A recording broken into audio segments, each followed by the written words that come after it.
As soon as you're streaming, let me know. We'll raid India. Yeah, whenever you are, bud. And saves life. You're streaming? Yeah, we've been live for about 15 minutes now. No. Wait, am I not followed you? I'm so. Wait, I It's okay. swear I was. Wait, I swear I was. No, I know I was followed you. No, I know I was followed you. It's okay. I understand. I'm just not that cool. Party,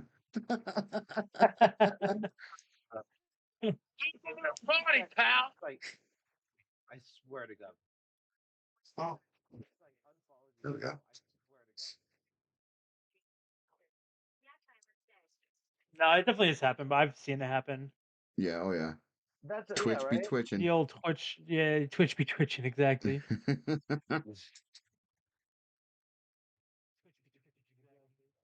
Dude, so I Pretty good typed in your name. name, and I'm not even getting you. First one. I'm getting one of your VODs, and I'm going through your VOD to refollow. Thank you very much. That's really nice. That's Thank crazy. Duh, you know banned or some junk. I mean, it's not, but you know. Yeah. Laptops, what can I say? Relax. Yeah, chat hates. Good, Eric, man, doing all right. Right to it. New job vibes, bro. We're just gonna do our goodbyes and all that. If you guys are down, Yeah, yeah. I'm gonna No. chug a Modelo. Hell I'm yeah. gonna turn the mic off. Oh, see you in a minute, and you'll see. See you in a minute. Party, pal. Stereo. Yo, welcome in, Mysterium. Oh, because As we're in still UK, shared that's a sick chats. name. Let's go. Okay, gonna restart my browser because I can't even Crazy enough. hear. Heard that. Yeah. Yeah, I don't know what's going on with Twitch. Like Thank you very much. That's really nice. Thank both you. of our bit rates are insane right now. Audio is good. No, mine's good now. See, Mine's chilling. mine's still showing unstable, and I don't know what I can even change or do about it to fix it. No, mine's sitting at 6,000 or 6,100, and it's on excellent right now. Yeah, see, I'm at 6,000, but it's saying unstable for me though. That's fucking weird. Party, pal. Mama's house. Let's go, mama. Amazon Gaming. Let's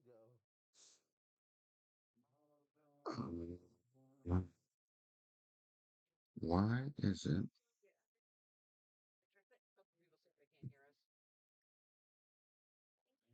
Oh, they should be able to hear us. It says right here. Yeah, true llama. It's like, let me check your. I'm low. I shouldn't be low. That's why I'm low on Mega's side. Hmm. Yeah, I'm saying Yeah. my side should be chill.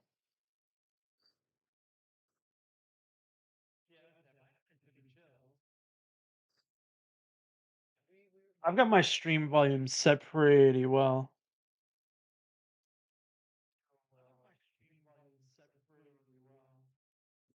Hmm. Oh, then it might be a Kanara issue. When Smokey talks into the mic, he's fine. Okay, so what is it? A me thing?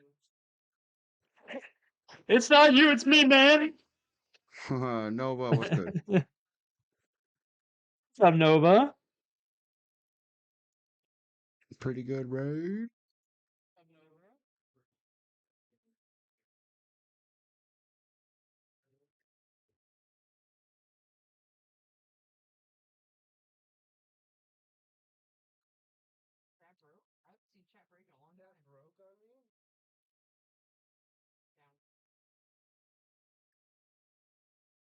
Hmm.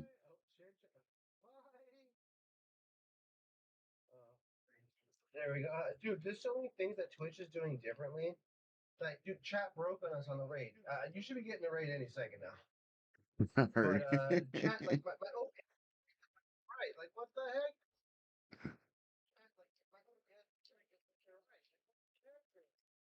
Yeah, shit's crazy. I mean, they've done there was a lot of updates they've done recently that I think it's got the whole system bugging a little bit. Within the last couple of weeks, There it goes. The native servers people had been using were deleted. Like San Jose used to be one for us. It's not anymore. Interesting. See, I think I need to turn you up. Where is? There it is.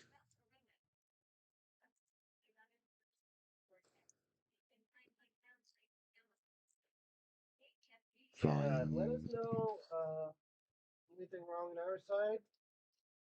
No, I can hear But you we're better here. now. So There we go. Okay. I just had to do some tweaking. Tweaking. Tweaking.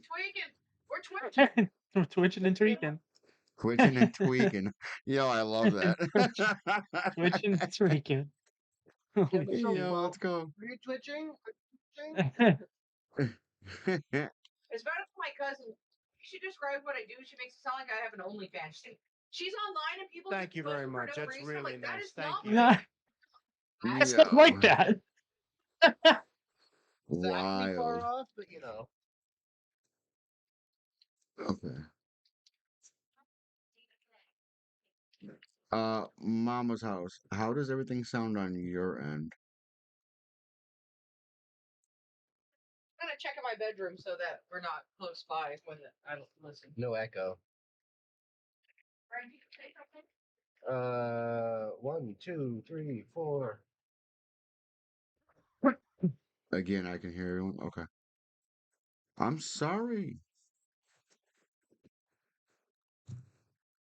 I rely on you. I just don't always see everything you say. Okay. So, here we go. We're finally good to go.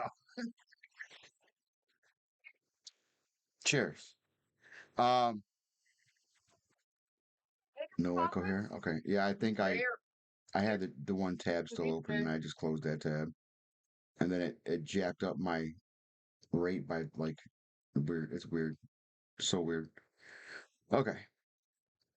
I kind of agree the PPG is a bit more quiet than you two.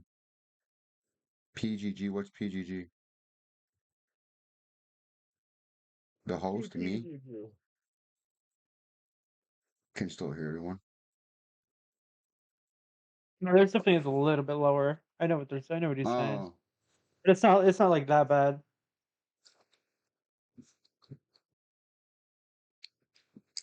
thank you. I wasn't sure. Where did he go? Did he run to the bathroom or something? We just started.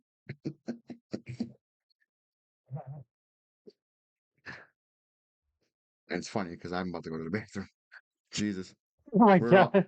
we're all messed up over here today, dude. I'm telling you, I don't usually normally work Sundays, and my top exec is like, hey, I have no kitchen supervision. Can you come in and do brunch? I'm like, really? This is why. He's like, well, one of my guys is going. One of my guys is going to the Bills game. Another one of my guys, it's his weekend off, and I don't really want to call him in because he's gonna do 7 days straight. I'm like, yo, can I at least get like time and a half or something or a chauffeur though? Can you throw me an extra bone here? Like what the fuck? For real. So Help he's like, me yeah. out. I'll He's like, help yeah, I you. got you. He's like, I got you. I'm like, all right, cool. So basically, all of today Yeah, I'm not used to working so late on o- Sundays. was OT time, but it was brunch, right? Brunch fucking sucks. No, I don't. Well, we do. So we do fake brunch over there, but you don't are not used to brunch. We got to realize, in my last job, I did brunch every Saturday and Sunday morning, Well, I and then usually I do worked. brunch. And then I worked. A lot of people don't like brunch though. Brunch is like one of the most hated times to cook, and it's one of my favorite because it's fast, it's chaotic, and you It's have to so be good easy. at what you're doing. Like Yes. people think cooking eggs is easy, but to actually cook at a professional level and cook eggs perfectly is such a delicate art, and it's so satisfying when you get good at it. Like a poached egg. I put my poached eggs like up against anybody's poached eggs just because of how much practice I've had doing them. Like it's all about the vinegar, the way that the water boils, how Hold you on, I move the couldn't hear. water. What were Key you red saying? vinegar. You gotta add, Oh, huh? I was saying, just English, sure. Like, I've never worked. I've been in what do you call catering business, but like, yeah, like you're saying, eggs. So we've screened 38 hours. You know, the chef hat, because Mm. every role in the chef hat is an egg dish you know how to make. So we made Oh, 107 Welcome to the party, pal. within 38 hours. We kept Ninja. going, and we made 100 dishes. that's so Um, cool. Yeah, what the things fuck's like up with that? Scotch I can barely hear him too, but I have him Welcome to like the party, pal. I have him high up. Oh, are we still streaming? Should be. Oh, But but yeah, dude, a poached egg is way harder than you think. So the thing about the poached eggs that I always try to do is, what is it like? It's like 204 degrees, and it depends on how much water you're using to vinegar, but it's like it's pretty much like a pretty much an average of like 3 to 1. And the key thing is to get that water to where you want it, where it starts to like shimmer boil almost. And then you have to make sure you spin and whirlpool your like water, and then you drop the eggs Yeah, in. And what it does is it causes a whirl effect. But if you overboil the water, it causes it to get like really weird. So you want that like shimmy of water, which helps it like become like a perfect sphere. that's it. Funny enough, the only reason I know how to make that is because Michelle's dad asks for eggs Benedict like every couple months. Yeah, I, That's a good way to learn to cook an egg. I love a good Benedict. They're saying to turn your output sound up. Mine? Yeah, on yours. well, I noticed when I walked away. I don't know why everyone's saying they're having such problems. It's I like mean, hit or miss for me. Like I can hear you. Like I'm able to have a conversation with you guys right now. is it a little quiet though? It's a touch quieter. I feel like definitely quieter than Mega. I got that. Yeah, I got that. Hold on. It's all right. It wouldn't be a podcast without some technical difficulties. It's per Oh, usual. I'm so sorry. No, We you're have like love. Plugged it. I've got you maxed at like Someone said they couldn't 200%. hear us. How's this though? How's this though? I hear you. How's this though? Well, it should be Much better. better. Someone said they Way couldn't better. hear it. Just plugged it to radio, and now this is the lavs on our chest. I thought it was, but now we are the Yeah, lavs I on hear our you good. chest. It's definitely Okay. clearer. Yes, much clearer now. Much better. Before you were above some frying jicama. We didn't exactly finish doing all the food we were talking about. Oh, Okay. Okay, so I want to see what you guys finished. I want to see. Let's go. oh, I love jicama. give Jicama's give delicious. me taco. Oh, Michelle, if you want to, because like most of these, I'm just pulling them out. Yeah. I'll make myself Give a me full a minute taco. here, because these are a boiling hot, and also this is the tail end of it. Most of these aren't going to be used, but like I'm not gonna like not cook it. You know, fuck it. I'm Right. gonna eat it all. Thank you You'll just very eat much. some of That's it in really nice. Thank you. ceviche. Yo, thank you for that follow.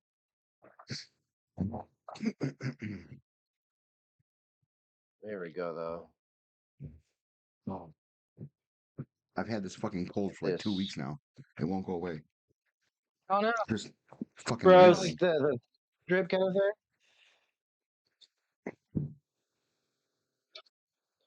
Someone told me that's called Vegas throat. You be getting that Vegas throat? I don't Vegas know about throat. all that. It sounds dirty. It feels very dirty. It sounds dirty. It is dirty. It's dirty. That's gotta be like some cocaine type shit. Ah, Twitching and tweaking, dog. Twitching and tweaking. Twitching and tweaking.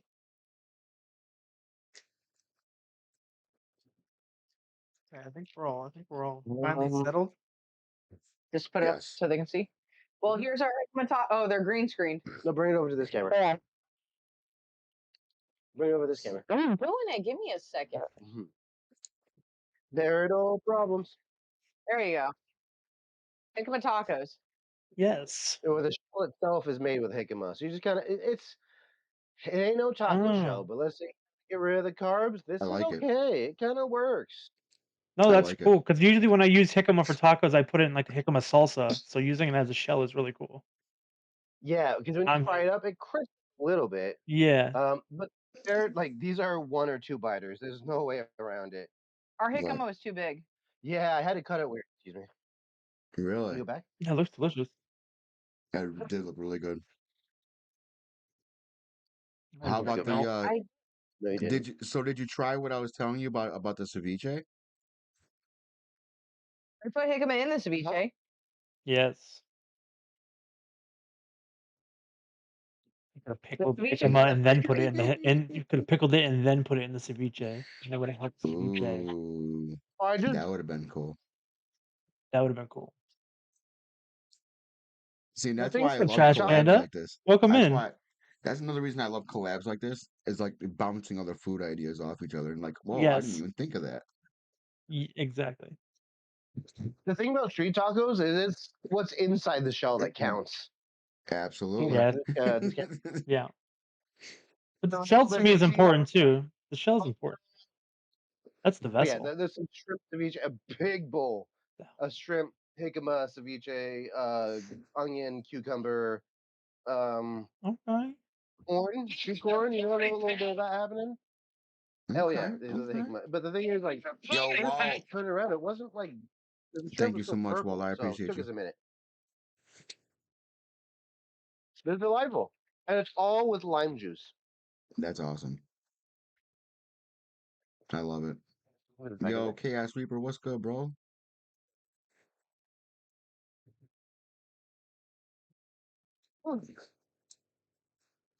Little dash of soy sauce. Okay. Mm-hmm. Chilling, chilling, doing our chef talk podcast here, my guy. Um, Yeah. I love it. I love doing it. Like ever since we started doing it, I kind of like blow toot my own horn here. I think this is one of the best ideas ever. No, this has been awesome. I mean, meeting other people, talking about food, getting to Yeah. know each other. You know, this is why I enjoy being on Twitch, right? It's the Getting to start. know It's a build off of Yeah. a bigger community. Like it's a whole build around. Like it all two comes broken together. ankles. God damn, bro. Two Who broken two? ankles. Who played Played basketball against? basketball. Bro, Kyrie. It's the same basketball. Holy shit. Holy shit. No, that sucks though. Fucking A. Yeah, heal quickly, my friend. Heal quickly. So, I guess I'm gonna hit you with the same first question I hit everybody with Oh yeah. for both you guys because I want an answer from both you guys since I want like this is a team effort Yeah, this here. is I a love this. twofer. This is our first twofer, isn't it? Well, Right. Super. yeah, they stream together, and I love that. That's what I mean though. But we've never had two guests at the same time that also I mean they happen to stream together, but like Right. this is our like first two guests. Oh yeah. I Oh like yeah. it. Ooh. Oh yeah. Um. So thank you for the shouting out, Chef Santoria, quick. Um.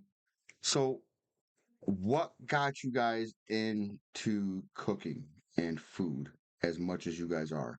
Because you guys are so hype about cooking and food. I'm like, where are you getting this inspiration from? Where did all this start? I'm gonna let Michelle goes first because mine's a little bit longer. So Well, for the Twitch channel, Pretty Good Gaming, we started doing cooking streams during the pandemic. We were originally gaming streams, as you can tell by our name, but now life's a game. But during the Right? pandemic, I was really trying to get the boys. Yeah, I was trying to get the boys back into streaming. We had a big funk where we had to take a 9-month hiatus and like reevaluate who we were, what do we want to be, what do we want to do. And so while they were deciding, I was like, well, you know what? I'm bored. I'm sad from the pandemic. I'm gonna start streaming again. We're gonna do the Sims challenge, the Sims game challenge. Whatever my Sim does, I have to do. So I did workout streams, I did music streams, I did cooking streams, and cooking Okay. streams seemed to get really popular and stuff like that. Brent always talked about for a long time he wanted to do cooking streams. He just didn't know how to go about it. And then once we got our foot in the door, we just kind of kept going with it. But when we first started on Twitch, it was kind of bad because we were on keto and everyone knew us as a keto couple. I'm glad that title finally dropped. We are not the keto couple anymore. Keto loses weight, but it sucks. I bet. But now we're just trying what's good, what we think is good. So what we made today was actually based off of a collab we did Let's not too go. long ago from another streamer called Liz. She wanted to make jicama shell tacos, so that's what we did today. Well, I did throw As for me, the whole oh yeah, jicama thing in there. and If it's a great. I just wish jicama wasn't so fibrous. Like the flavor versus fiber is it's just too fibrous. It's not my favorite vegetable, but it completely has to be used. Good chef could use it. It's a good tool. But as for me, when it comes to cooking, so my parents are not good people. They're the kind of parents that did heroin when I had meningitis that like left me paralyzed as I am now. I woke up to my mother pleading with the doctor to pull the plug on me because she's like, "This is inhumane." So my parents are what? something else. When I got divorced when I was like 7, 8 years old, uh, there was a certain point. I remember this day very clearly because I was like, "What's for dinner?" And my dad's like, "I don't know," and he walked away. So essentially, I just started cooking dinner when I was like 7, 8 years old. And originally, I started cooking to make it quicker and easier because, like, fuck it, it's a job. But like by the time I got to be like high school ish, I was like, hold up, there's so many more ways. Like it took me that long to fit, like almost what 6, 8 years to realize it could be flavorful, it could be great. There's so many things. But as it is, yeah. So now I'm 35 years old. But when I was 8, I started cooking damn near 4 or 5 times a week. Like, even if it is just what's the meal prep cooking, or you get a cheap piece of meat. So guess who's having pork belly kind of cooking, or what may have you. You got to make That's it good with what you got. You got to make it quick because I was a kid. But yeah, the older I'm getting, the more I'm playing around with stuff. Now that I'm Twitch, holy shit, I'm playing around with stuff. We made when we were on keto, we made a Chicken pot pie. chicken pot pie, but with no carbs. The carb part, the pie part, was chicken breast, Greek yogurt, agar, and a couple other things. Where when they meld together, it's damn near a carb. It's so crazy. We made a carbless chicken pot pie. I mean, it's not carbless. It still had like less than 5%, but all things considered. So yeah, now that we're on Twitch, I'm just kind of playing around with how I was forced to grow up because my dad did the nose goes of who's cooking. damn. That's wild, man. That's Crazy. also why I keep the Crazy. drink is like be a chef, dude. The love of cooking is within yourself. It Also, really cooking is. is the best teacher. You burn the food. Guess what you're eating for dinner? Burnt food. You will remember not to do that again. Oh yeah. Crazy. Thank you so much for the subs. Holy shit. Sorry, guys. Oh Yo, my god. breezy. Holy fuck. Oh yeah, it's also September right now, and Valorant is Yes. adding subs too. Yes. Holy shit. Yes. Yeah. Dude, Breezy, If you thank get you, a brother. I was trying if to you tell get a you guys five about bomb, that. Valorant will. Yep, I was trying to tell you guys about that earlier because she was like, thank Welcome you, to the Valorant." party, pal. Like, what was going on? Yeah, what the fuck? I'm like, yo, but they give you a free sub every other 5 subs. I'm like, this is dope. Yeah. Dude, thank you, um, brother. hell yeah. Um, but hell yeah.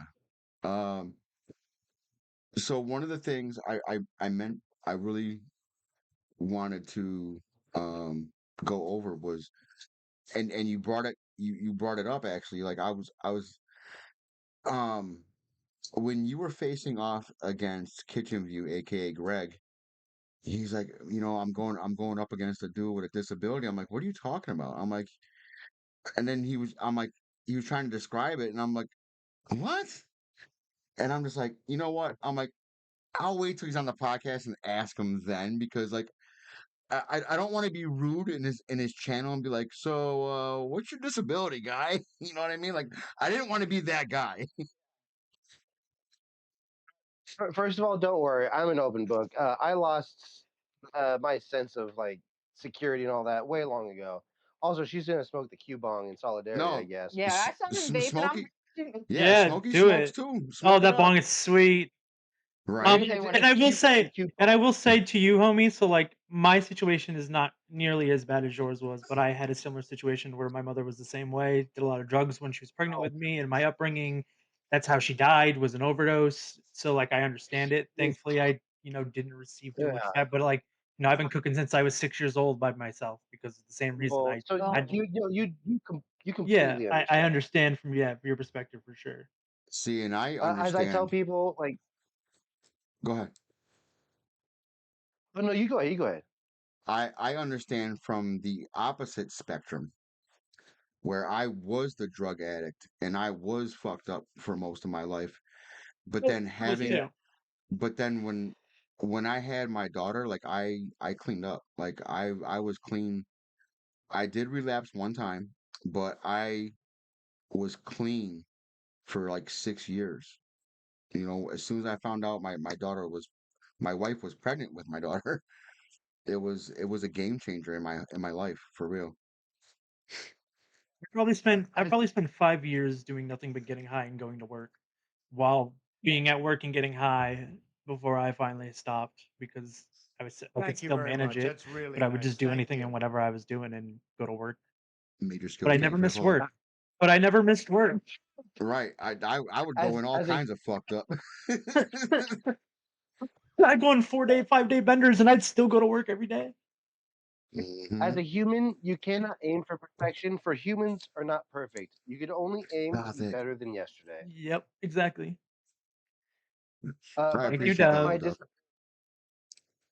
dog. As for my disability, so in 2006, in 2004, so Michelle and I have been together since seventh grade. 2003. I always forget because she's older than me, and like the years are off by a year. So I like 2002. She's like, no, 2003.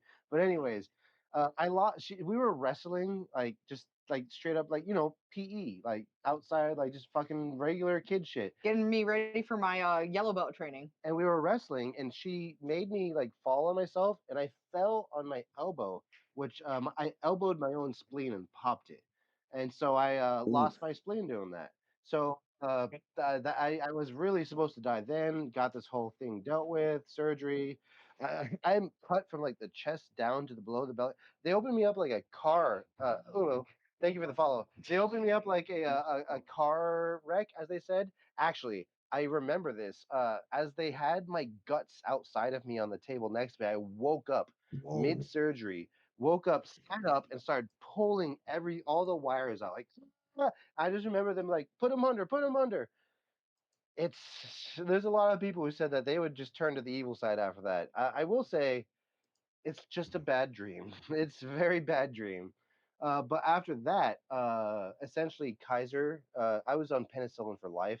But when I went to my doctor, I started vomiting just every single day. And when I went to the doctor, he was like, "Hey, you ever thought about not taking it?" I'm like, "No, you're the doctor. You told me to take it." Right. So I quit taking Earth Day, and I remember my friend gave me his gloves, so I picked up his trash. We're talking about like this is trash that's been behind the tennis courts in a muddy ditch and just collecting bacteria for at least a year. Like they do not clean this shit up. This is putrid. I picked it up and I remember picking it up. I just inhaled because I was like, just pick it up. I don't know. I'm a kid. And I put the stuff in there. But when it happened, I had a weird zing. I've never felt anything like that. It was like like getting tased in the nose septum area. Like I was Ooh. a kid. I was like, oh. And that's when I got meningitis. And out of the 8 people in California that got as far and as bad as Puffy I cat. did, I'm the only survivor.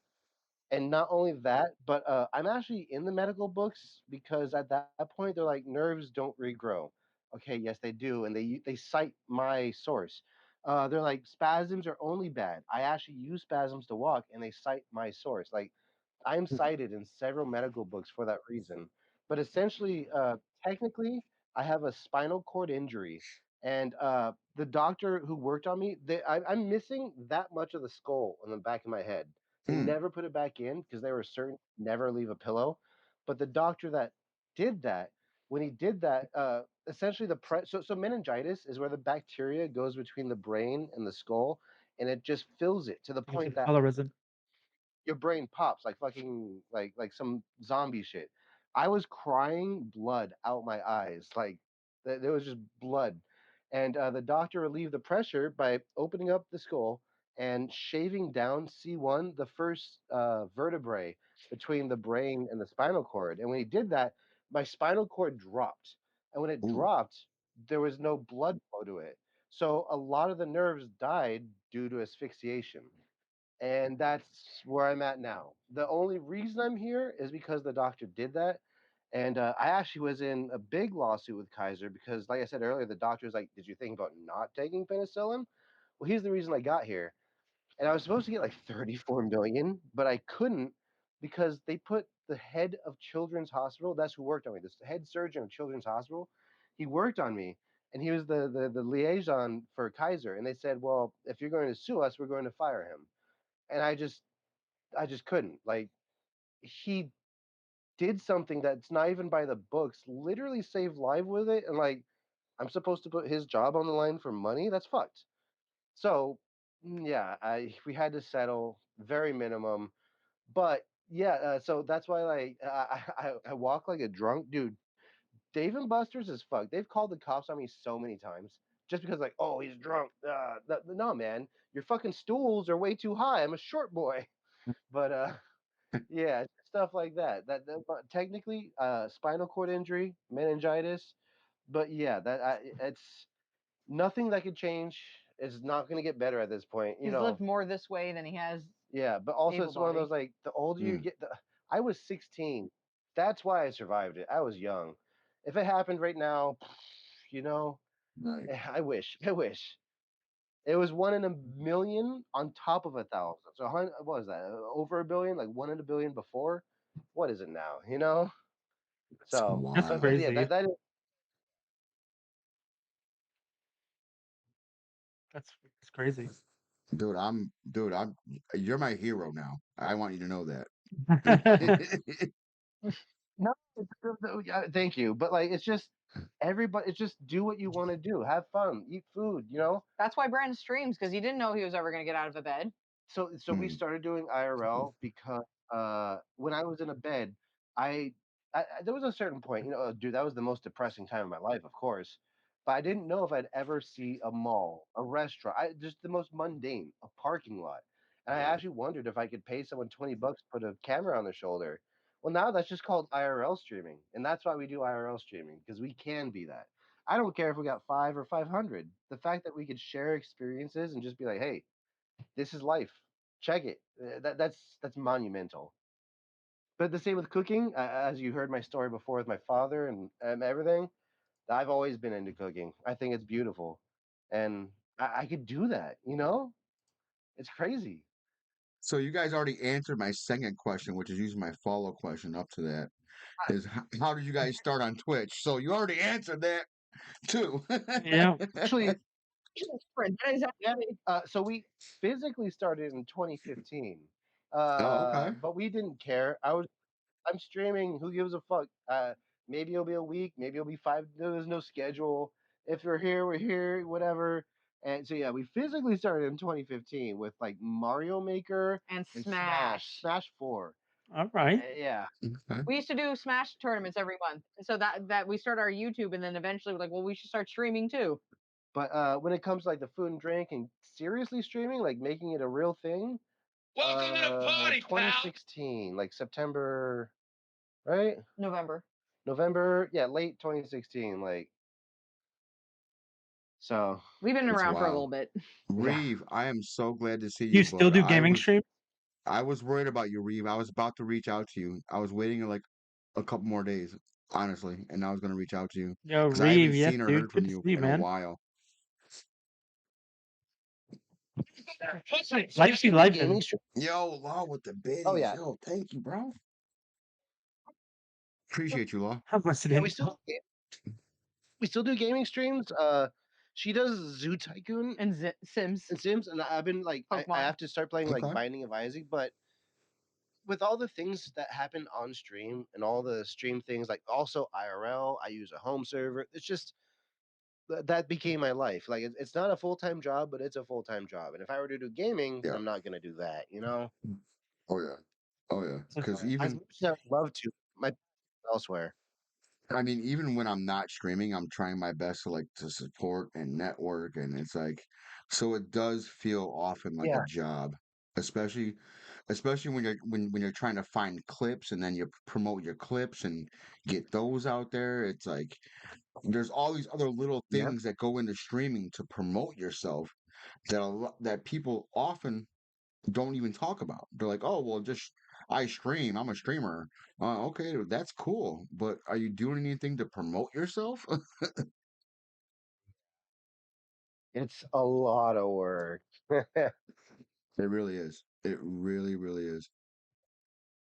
So I started looking up different things, and I wanted to spitball conversation. Um,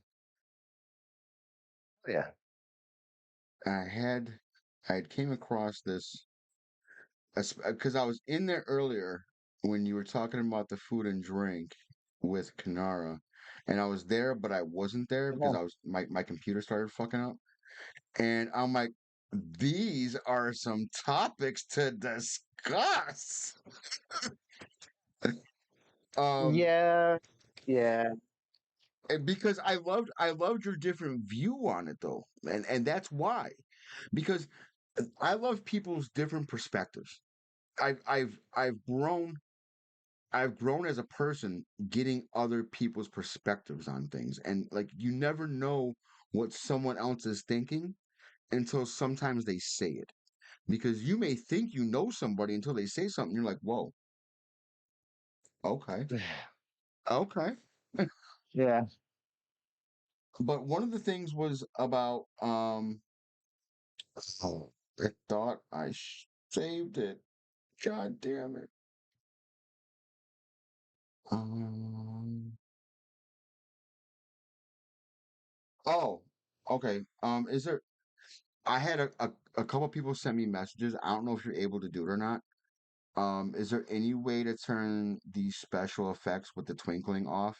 Because one of my viewers that's here all the Oh, yes, time yes, yes. Got that. has that what's it called if you do too much like their Epilepsy. Should I unplug?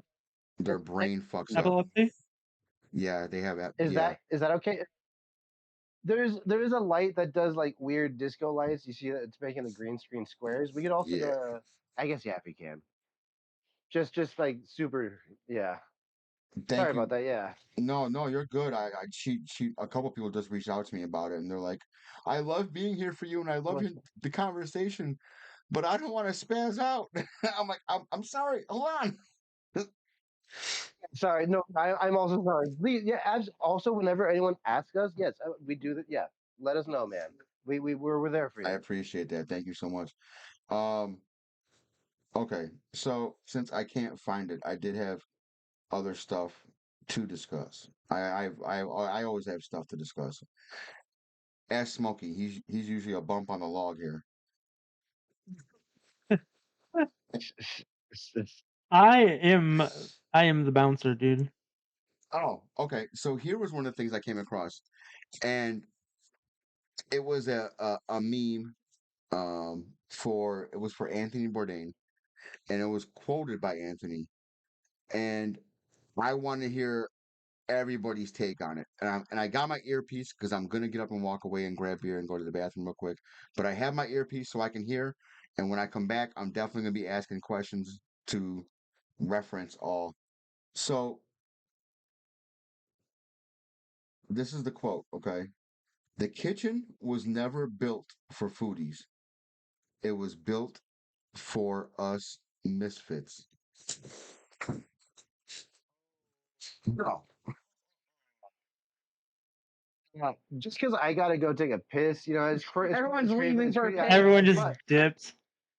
but I will say, I love Anthony Bourdain for everything except for he really did hate on Guy Fieri. Which, by the way, Guy Fieri is an amazing dude. I don't care what he did for the food wise, dude. During those not Palisades, Napa fires, he fed the firefighters for like 100+ days. Like he's He also a dude. helps. He also helped a lot of people during like a lot of chefs during COVID too. He had like a huge Like, fundraiser that he did.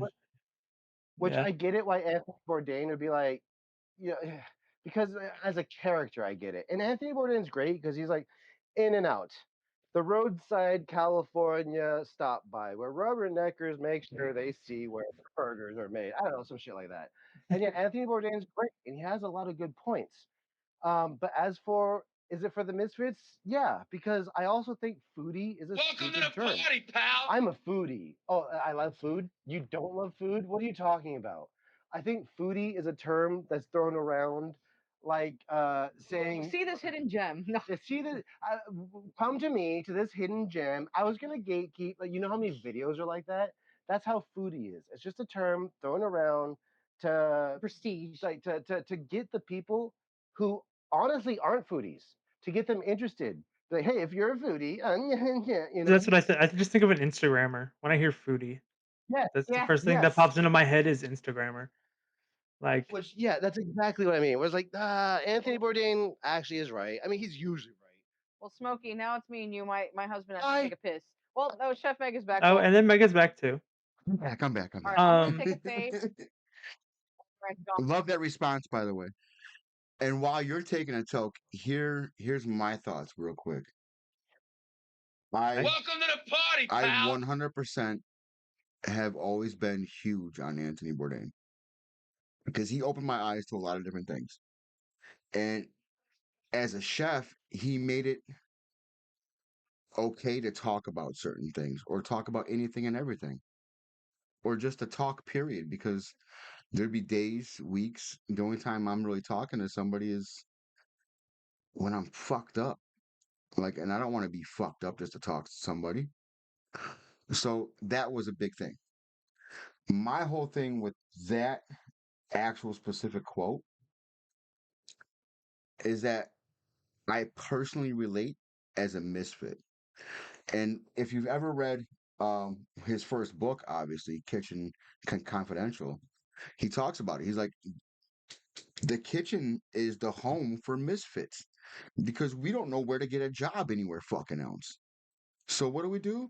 We do with fire, booze, and food. So there's my answer.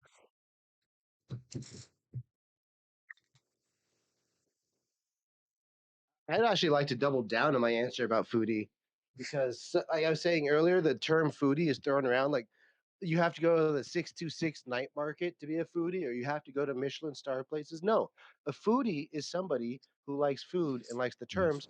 They would be upset if they got birria and it's made of meat. That's not I birria, that's just, barbacoa. I just call myself a food entrepreneur. Yeah, sure. Well, I You mean, don't know? you have a business? You work in series, like, Yeah. but like any like a foodie would be like that person who goes like they're a tech bro, and yeah, they would if they got like let's say they got birria. There's a lot of places who have birria, but they serve it with beef. Sky, welcome in. That's not birria. That's barbecue. So I think a foodie is just someone who knows the difference. But also, I'm sure you guys know the streamer Chefy J. I hate throwing him out there, but he's like, "Oh, I'm a foodie." Also, his reviews like, that's chewy," and that's all he says. Like, brother, yeah, you're chewing food. Of course, it's chewy. Well, this is I've, also coming from a man who just ate a shelled hard-boiled egg. Okay, I did it for I, 5 subs today. Yeah, you the know, hard boiled egg shell on. I'm not gonna throw names under the bus, but I have Oh, I noticed. will. Oh, there's names I would love to throw under the bus, but with my trying to grow, um, I don't know. There's so many people that it's like I've come across where it's like hydrate. I got you. I'm hydrating my beer. I'm sorry. I love you. Um, Oh yeah.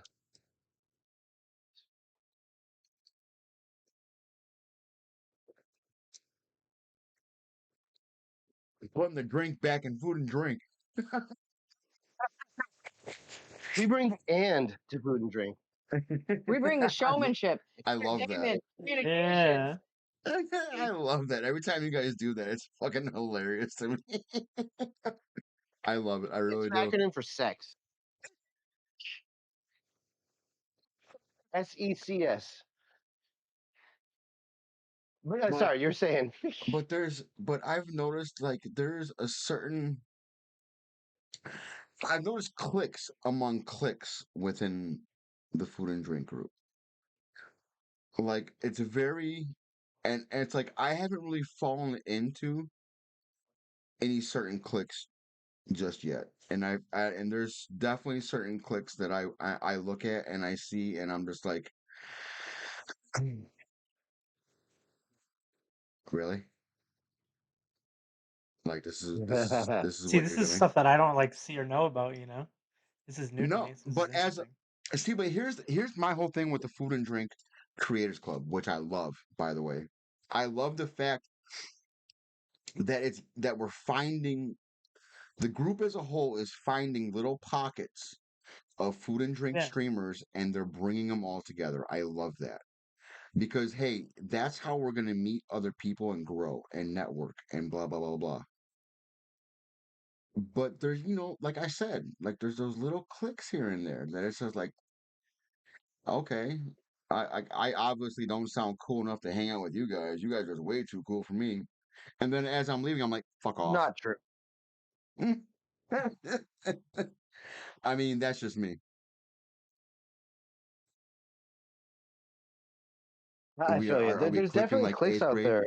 I mean, to be honest, are we clicking like eighth grade? If you look at Twitch as a whole, Twitch is one giant fucking high Yeah, school with nothing but clicks. Let's be honest. yeah. When it comes to raids and whatnot, that's where the clicks get very obvious. Oh yeah. Teams, nephew network, all that, very clicky. Yo, welcome in, Sounds like welcome lore. in. So I want to hear Yeah, your piece, because Smoke. Say your piece on that. Do you need to hear the quote again? Did you already forget? Yeah, do it again. Do it again. Do it again. Give it to me. The kitchen was never built for foodies. It was built for misfits. So it was the same as when I heard it the first time. I don't even take the beginning of that part of that whole entire quote. I take the end of it. And I've always taken the end of it because I've heard this quote before. The misfits. Because the misfits, the people that are in the kitchens, especially back in the day, especially in Anthony Bourdain's time of growing up and being in kitchens, it was the rejects, the dropouts, the drug addicts, the people that had nowhere to go and didn't know what to do and needed work. And so what did they learn how to do? They learned how to cook. That was me. And some of them advanced further, like Anthony Bourdain himself, where he became a foodie, a world-renowned person that knew about food and became experienced with food and worked with people that knew a lot about food. So to me, that has nothing to do with like the whole foodie part of it. Like that comes later. I feel like that could like if you become successful and you have Michelin stars, then yes, you become a foodie, I guess, in percents. But like in reality, that whole like quote is supposed to be for the people that started at the very bottom that had nothing and nowhere to go, and so they chose to sit on fucking milk crates with people that they didn't know that had the same problems and also different and worse problems, but all came together and Yeah, food was the light of it all. 100%. That's my part of it. I love that.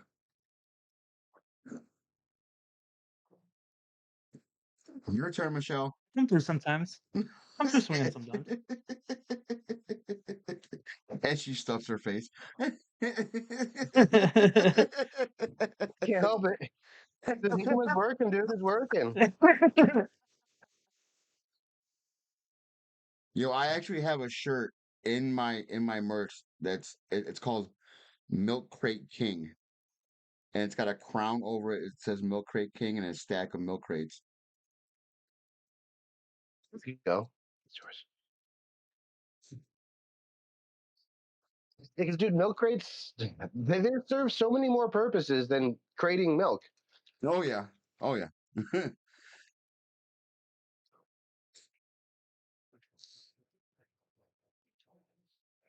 Yeah, I totally agree that the kitchen was meant. I mean, it wasn't meant for the dropouts and the misfits, but it sure is an open home, and I That's what I think mean. that's where It's the idea. accepting everybody. Right. Everybody's That's why accepting. I think the idea with food and drink, how they say they're the most accepting. But as you were saying earlier, I do have different takes. to me, the food and drink community on Twitch is one of the least accepting. I feel that, Dave Dragon. Yak Shilling, I am not sure how old you are. I don't think I've actually chatted with you enough to actually guess that age. You're a year older than me. You got me by a Yeah. year. They're- 1 year. I'm 42. I'll be Okay, treat. 43 in February.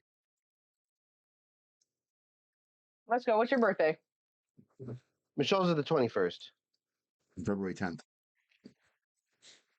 You know, Okay. February 10th, you got some. 1983. Yeah, Doesn't map up. sure it does. Thanksgiving's like 4 months. November? Or February is 4 months after Thanksgiving. November, Yeah. December, January, February. Yeah. You have to wait 9 months for a baby, not 4 months, Bren. 1, 2, 3. That means there's 9. That's only 5 months. Bren. 5. November, December, January, talking February. So 4 trimesters. months. Oh, What okay. do you Should be. 3 is Oh, trimesters. dude, I'm over here eating. There's 3 trimesters. gaslighting me so hard, make me believe babies only took 4 months. Like, even don't you know Yours how was long yesterday? it takes to have baby? You all happy belated birthday. Happy belated birthday, Day of the Dragon. You know all the time.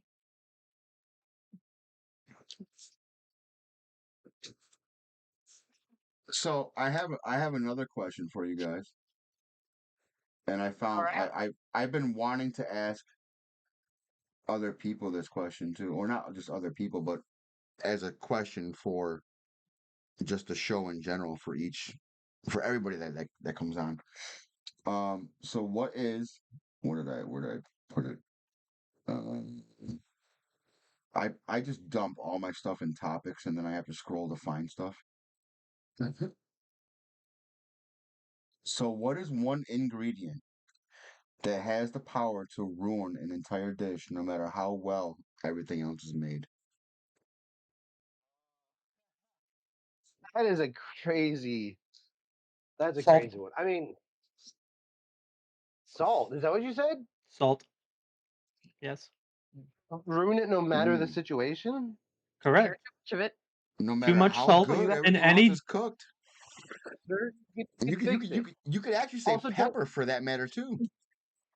Correct.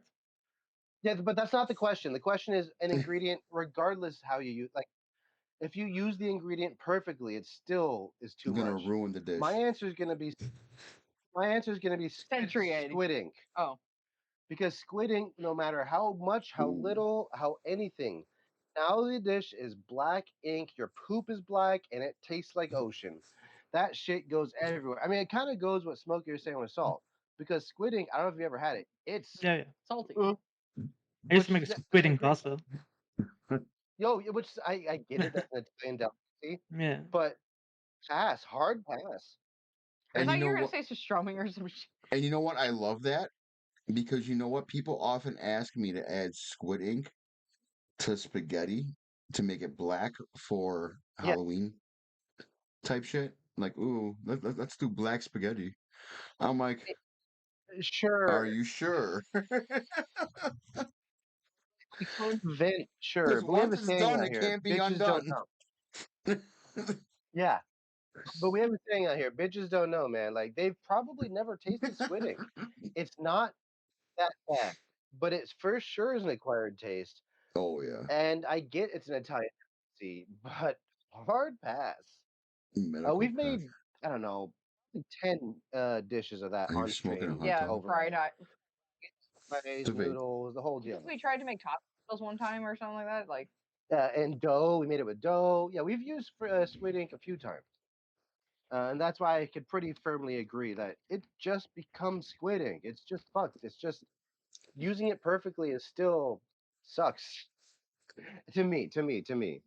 But also, and too, I this is mean, when it it's kind of a broad question too, because I mean, you could also say the It same is. about like any It sort of is. spices, any sort of like spicy pepper, Yeah, like It you know, really any is. sort But of. it was something that I came across to add to the show. Come Yeah, on no, now. the first the but that was why the first thing that popped in my mind was salt, because Yeah. but to there's me, such a fine line between like normal cooking, home cooking, hospital cooking, fine Oh dining yeah. Yeah. cooking, to the point where there's not even salt and pepper off shakers on the tables because it's cooked and seasoned so perfectly that even some things that are savory almost have a sweetness to them because it's seasoned so perfectly. But then it's also so easy to over season something and make it salty and Yeah. completely ruin it. Uh, Like I've had somebody accidentally pour like 3 extra cups of salt into something, and then we tried to put potatoes in it to take the salt out of it, and we still could not, like, it was ruined. like, Like, you couldn't save it. It was just so you it that's why it was the first thing that popped in my head, but it's so many uh, things, and it also depends on preference. Like, yeah. Well, to me, the question was, even if he used this ingredient perfectly, it's still fucked.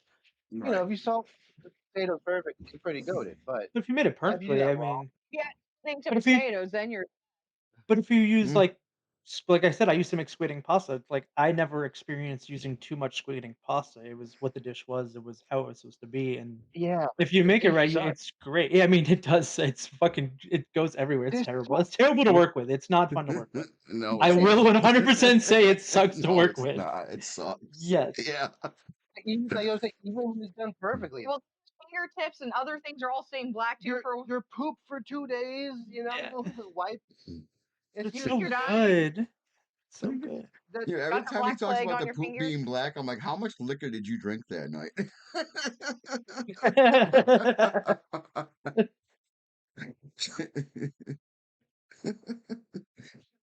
No, man, we love having fun here and talking shit. Um, so what is something you guys have come across that you guys have cooked with? Because I love how experimental you guys cook. You're just like, oh, let's try it. We'll fuck with it. Let's do it. I love that. What has become one of your favorite things to use because of that? You want me to go first? You go first because I have no idea. It's a food processor, dude. Yeah, it's amazing how Ooh. much it can save you. I get Okay. novelty tool. The knife does that just the same. But like, you want to make blended onion real quickly, or a pastry. There's just I could go on and on. The food processor I thought was whatever, but the more I use it, the more I'm like, let's fucking go, dude. Spend yourself, love yourself. Spend $100 on a food processor. Just trust me on that. If you're talking about ingredient, I don't know. Ingredient. I'm a whore for cheese, but that's always been there. So yeah, no, food processor is my answer.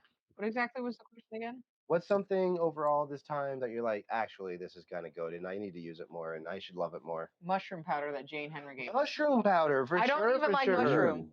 Ooh, good Michelle doesn't like answer. mushroom, but I love that.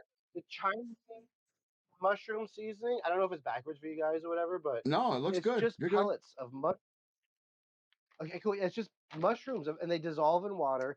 It's such a strong umami, saltless flavor. But I It's don't like the amazing. texture, so it's perfect for me because I like the Yeah, mushroom flavor. I just don't like the texture of it. Oh. yeah, Oh, you mean the umami texture of bomb. mushrooms themselves? Yeah. I Yeah, feel like that's Okay. a big they're like problem with a lot of slimy. people. See, I don't like Okay. it. The I feel pellets like just dissolve in water. Nothing. That's that's awesome. That's actually fucking pretty cool. I love that. Yeah, you could put it like if you're making a minced meat or like a sumai, like a ground pork or anything of the sort.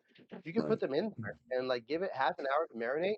Those pellets will be gone. I mean, sure, you gotta stir it up, just like salt will stay. I You mean, got some salty pockets. that sounds like something I would want to put in like a demi to keep the demi smooth without having those little chunks of Oh, fucking mushrooms and shit. You know what I mean? But I still never even having the thought of that. mushroom You're so right. flavor. I mean, obviously you can So still put right. Yes. mushrooms in a demi and then strain it out. But I mean, like, who really wants to sit there and take the time to fucking do that shit? Just throw a tablespoon of that in. Bing, bada boom. we used to dehydrate mushrooms and make powder out of them, and then use it for like seasoning and stuff like that. So we used to go Yeah. foraging for porcinis, and so we'd take all the extras and we'd just dehydrate them, and we'd do like, sous vide bison with like a porcini powder, so you still have that like Okay. mushroom taste, and then you can get like really nice fresh porcinis and like braise them or Yeah. confit them, however you want to do them. That's what it is. That's what Yeah, it's like $5 at an Asian market for like yeah, a that's bag awesome. that'll last. Yo. Now that I know that, I'm gonna have to go. There's an Asian market not far from here. It's over on the boulevard, and I'm gonna have to go see if they have that so I can use it. I'm definitely gonna check that Show out. pellets. For sure. Yeah, it's so versatile. That's a great question, honestly. Well, I try to come up with good ones. You usually can have some good questions. Well, it's all spur of the moment for me too at the same time because it's like I'm just spitballing and then Yeah. it's like a lot of questions I have throughout the conversation is based on other questions. So it's like, let me throw this one out there and see what kind of response I get. You know what I mean? Like that's just the art of Yeah. podcasting and talking and just having a good conversation and keeping it going. Yeah. So, what has been, I mean, this is a question my buddy used to ask all the time on one of my other previous podcasts that I used to do. What is one of the things that you've had to overcome and deal with streaming that you have overcome it and you are just, I own that shit now. Fuck off. I guess it's imposter syndrome. Oh, that's a good one. There, Yeah, describe it. well, so when Berkeley like first came back from the pandemic, like sometimes like I would like I was in a weight loss like journey of my life, so I was losing a bunch of weight. So like I was like I have to dress a certain way, I have to put makeup on. I'm like I'm turning into this character, and we would do things that normally we wouldn't do, and now we have to learn what our boundaries are because at one point we were about to do a versus with another couple, and they said the loser has to have the woman spit into the man's mouth some alcohol. And Brand's like, What? I ain't afraid. I'm gonna win. And we did that. And On, then on on stream. stream, that's one of our top clips. And I'm like, Brand, what's wrong with us? Why did we do that? We didn't even have to. We didn't have to do that. Why did we even do that? So yeah, we had to struggle with the idea of what is you, what is the idea of you online, and like what are you trying to portray? That's for Mhm. sure. That's what she's saying. Which is like what is real and what is a show, and what is it you want?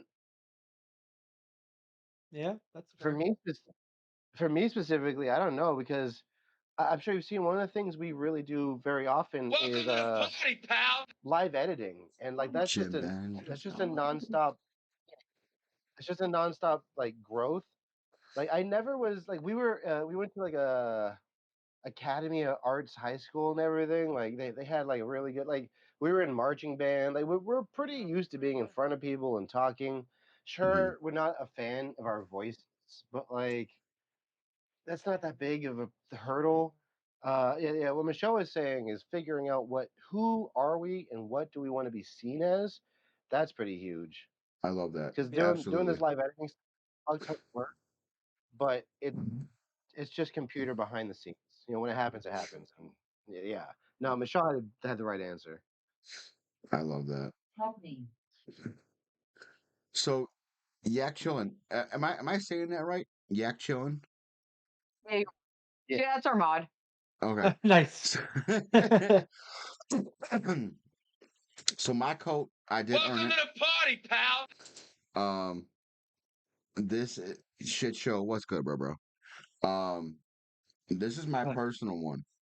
Um, I've this is like the coat that I wear for special occasions, and it's become the coat that I wear for the podcast.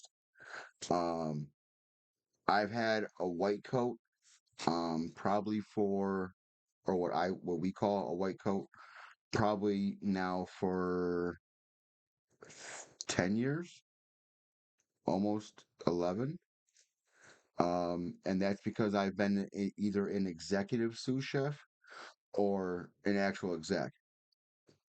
Um, the job that I have now, I'm technically an executive sous chef. I run my own building. I have a building that I run on what I call a retirement campus.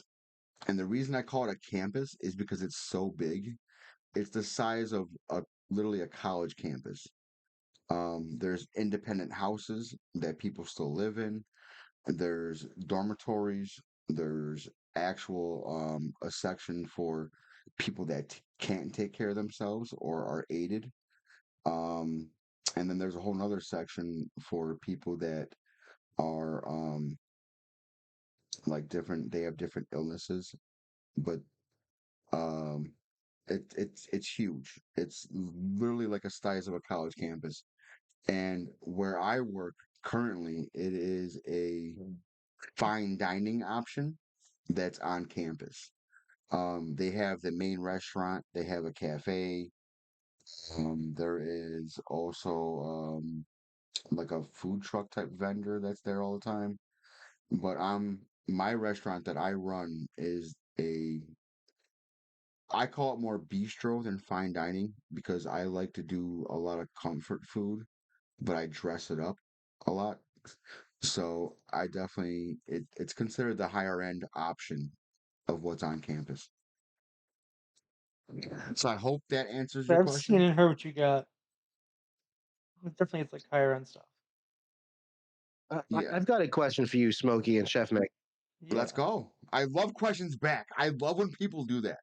Yeah. Oh, yeah. I'm good. Okay. So my question to you is: have either of you ever gotten on stream something the equivalent of like stolen valor? Like so the example I would give is so for me, I've had people tell me, "You're not a real chef. Stop the stream. What are you doing?" I've also had people come into stream that's like, "You're not really disabled, and I hope you know putting that title in your stream is not getting you more people." But there's just two examples of like stolen valor. I'm like, first of all, shut your dumb ass up. You just don't know. But have you either had that, whichever? But yeah, because like you're both working in the system, the whole thing. Like, no, it's not stolen valor. So the only thing for me that's different about my situation is I don't actually do cooking streams. All of my stuff is just my professional, it's my real life. So my streams, my entity on Twitch is strictly gaming and has always been gaming, and I've never made it Hmm. anything other than gaming. So like I'm not even technically part of the food and drink committee. I'm kind of just like the outside co-host, which like I know my food, I know my stuff. It's what I do on a day-to-day basis. But I in terms of streaming have definitely gotten like haters before. I mean, it happens all the time, even like me posting on TikTok and stuff like that. Like, there's always those people, and nobody actually knows your story or who you are, and you kind of just have to block and wean those people out because their say is nothing, and it's just putting bad juju's on your Twitch for no reason. When they don't know your life, they don't know who you are, they don't know what you've Yeah. been 100%. through or what you're going through. So that's kind of my side of it, just because I definitely don't do cooking streams. But even if Dog I call. did cooking streams and people were like, did that shit, I'd be the same thing. Like, go fuck yourself and keep doing what I'm doing. Because the people that love Yeah. it and that are there to support it are going to be there to support it and love it every day, or every time that you're live. Yeah. Like,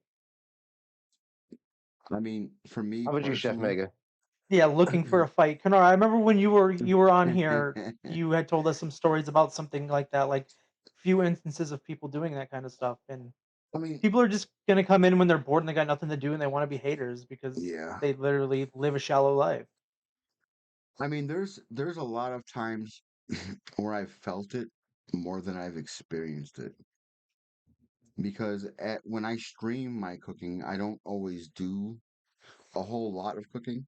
I'm more talking and hanging out. Especially um when I do my prep streams and I'm just setting up the kitchen for the day. I'm throwing a few things together and making sure I'm good for service. And I've gotten back to that because that's how I originally started. I never did streaming services until recently. The past, I want to say 6 months, I did streams during service, and um, it got a lot of mixed reviews. I want to say. I feel like a lot of people liked it because they could see the life of being in the kitchen when it's active and you're in the middle of dinner service and you're getting bombarded and you're just trying to kick food out the window. And there's also lack of communication and talking to chat at that point. And then we all know how people are on Twitch. Like if you're not chatting with them, they're gonna be like, "Oh well, you're ignoring me. Fuck off. I don't want to be here no more."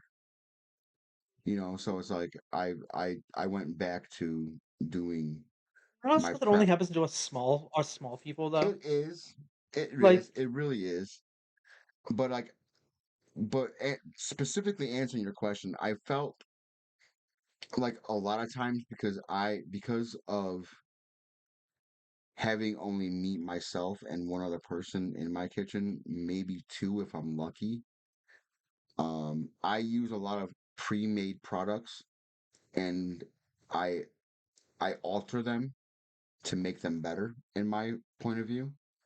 I do things to them, or I'll take this sauce, and that sauce and mix them together, and then I'll throw some hot sauce in it to throw a little spice in it or something, or I'll do this sauce, that sauce, and maybe I'll add some lime juice to it, or like that kind of shit. And it's like when I do that, I feel like yeah, I'm not making my own sauces from scratch, which I feel bad about, but I don't at the same time because I don't have time to Welcome to make the those party, sauces from pal. scratch. And it's very hard when you only have one other person and that person is not able to do as much as you want them to do or capable of doing. Yeah. So it's like you definitely fall on um the what we call um product ratio versus staff ratio. So it's like the amount of product I can get versus how much staff I got. So it's like it's you know being in my position as an executive sous chef or an executive chef somewhere, it's like I have to balance constantly on a regular basis how much stuff I have or want to do versus how much Welcome to the staff I party, have to pal. help make it happen. So it's like a lot of shortcuts are often taken to achieve my desired effect.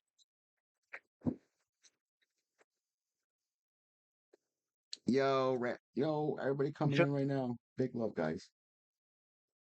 there was recently another food and drink streamer that got on me in the Twitch food and drink Discord because I was saying how in StreamerBot a lot of these things like we share in StreamerBot a lot of the effects I do half of them I didn't create, but I did, that's free, so I borrowed them and I elevated them to something different. They are completely different.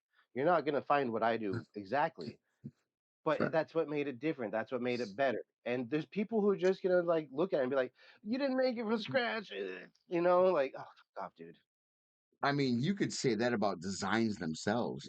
I'm like most should. Oh, yeah. anybody and everybody's got access to fucking Canva. There's a free version of Canva that you can use. So guess what? Yeah. What happens? You see so many people using the same type of fucking graphics, and it's like, oh, well, I could have just got that from Canva my damn self. Why do I'd have to spend an hour? Copy paste. Fuck it. Yo, facts, I Canara. mean, I mean that's Facts. what And I love that you're here listening in the background and you're like, I'm taking notes. I love Canara. I I swear to God, when I first met Canara, I felt so much love and passion that I haven't felt with someone like with food since my grandmother. And then like I Coco. didn't I didn't want to call her my grandma. So hides. I call her my food mom. So she is my food mom and forever will be my food mom. And I love her dearly. I really do. I will go to bat for that woman a million times and not even blink an eye. You would have been banned. Nara is See absolutely a exactly what I mean. question.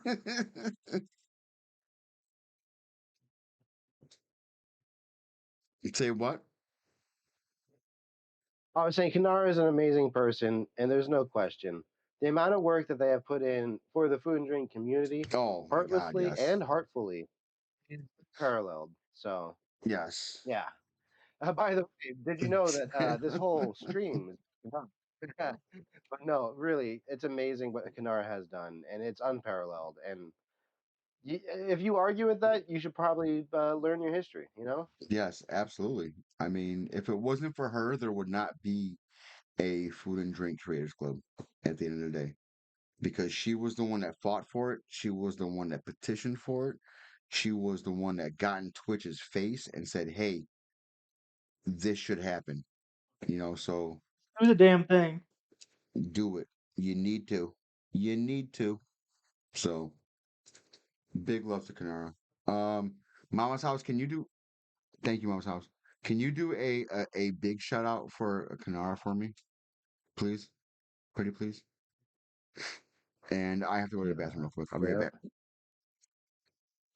Oh, ask a question. Ask a question at least. That's gonna be the new rule. That's gonna be the new rule for him because he goes to the bathroom so At much. least Every time he leaves, I heard it as I'm going away. Like I can still hear you guys. Okay, so question. I love it.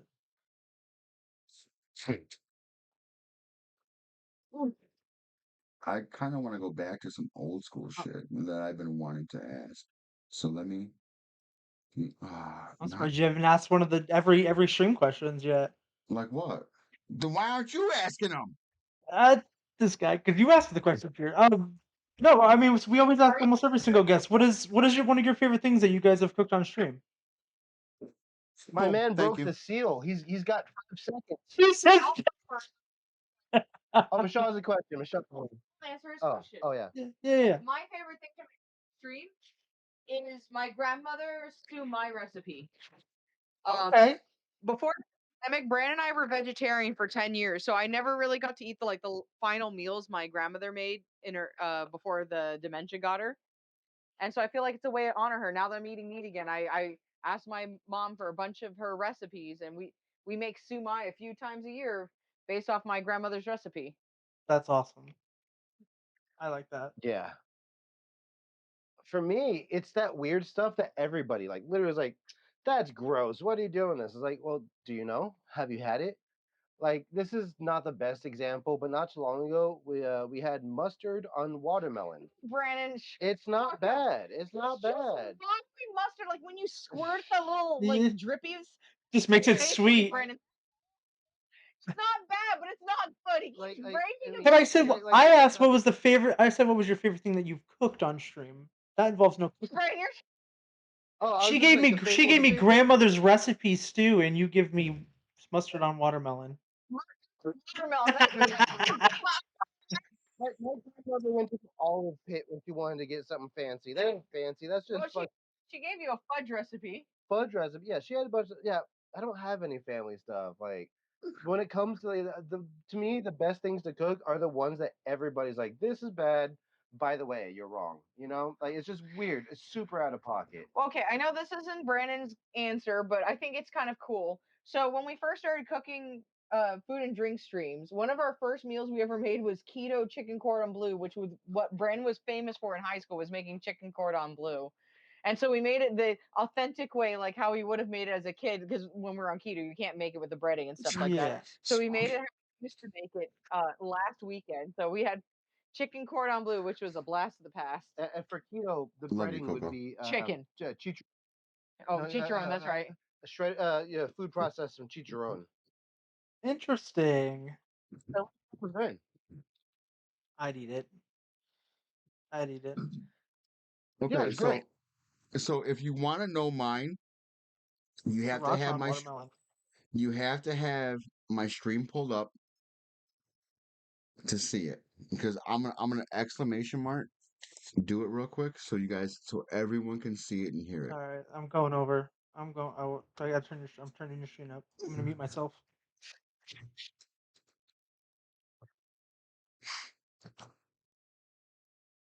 3, 2, 1. Oh my god! Everybody fucks up a little bit. Shut up.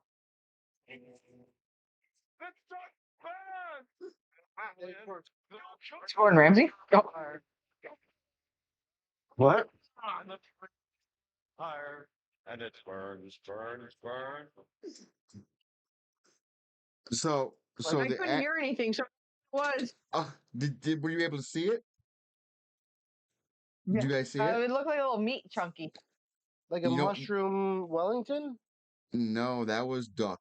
That was duck breast, and that's why there was a burnt duck at the end. It was probably my most famous stream that I've done, and that was when I first started streaming. And I had never worked with duck before. I had never cooked with duck before. I didn't understand duck except for what I had been told. I did a little research on it. I did it, and it turned into a clip that my friend turned into an even greater clip by adding Gordon Ramsay into it.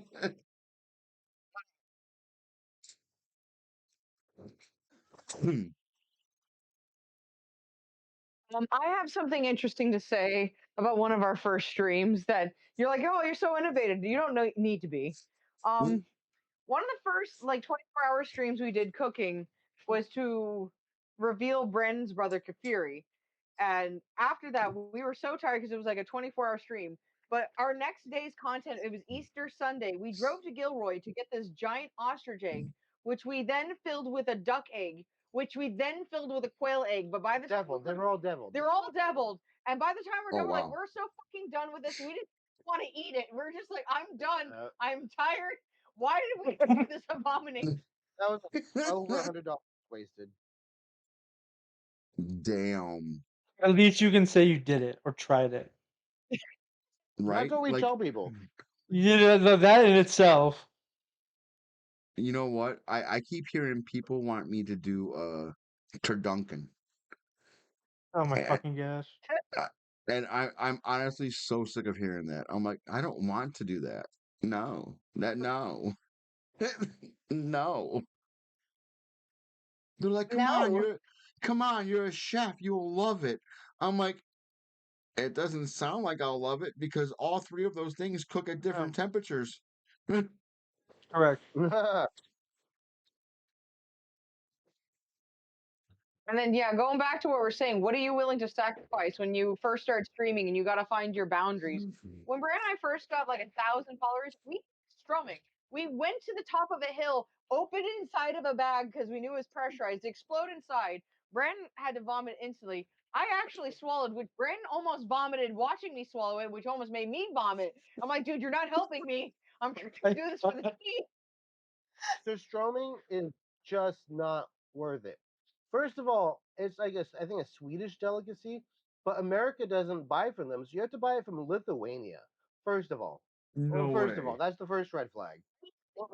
Prep it with something. You're not supposed to eat it straight from the Crackers, can. bread, But anything, it doesn't matter. But yeah, we were like, not the wolves got that. I don't even know if they ate it, but it was up there. Like we just dumped the rest out there. Like this was. Wow. I think our clothes smelled like that for 2 weeks.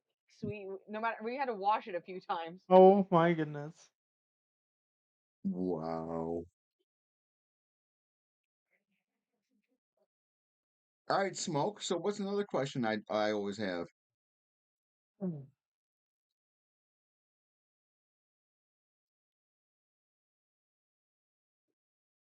You guys Take are a bite. braver than I. Yeah. Come on, man. 13 Yeah, fucking we're eating that episodes of this You shit. you usually always ask what is your end goal in streaming. Mm, Some it depends on the industry, but I guess mm. especially in their case in Yeah. streaming. I want to hear that one. I love that one. I want to hear Michelle's first because mine's everyone knows mine. To bring awareness Oh. of many things. You don't need to be a chef to cook. You don't need full ability of your legs to explore. Um, for some reason, whenever Brand and I are IRL, they always think I'm his sister. And I'm like, I'm Chinese. How do you think I'm related to this white guy? So he's like, just like building that. Just last night in Oakland, some guy's like, "Wait, you're her brother?" I'm like, "No, fucker."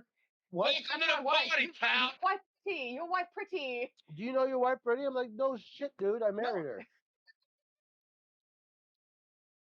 But yeah, I'm like just to give like just perspective and just like representation and stuff like that. That's my ultimate goal. Like, sure, it'd be nice to make a living out of this, but it's just also nice to share experience and just give No. perspective of like how other people live because everybody has such vastly different lives, Mm-hmm. and sometimes you're not Ledger. aware of it. Like, when I first started Brandon, IRL, a lot of people like the way I talk to randos on the street. They're like, "Why are you so mean to people who are trying to help Brandon themselves?" Like, you don't know. You don't know how condescending it is and how it's not helpful.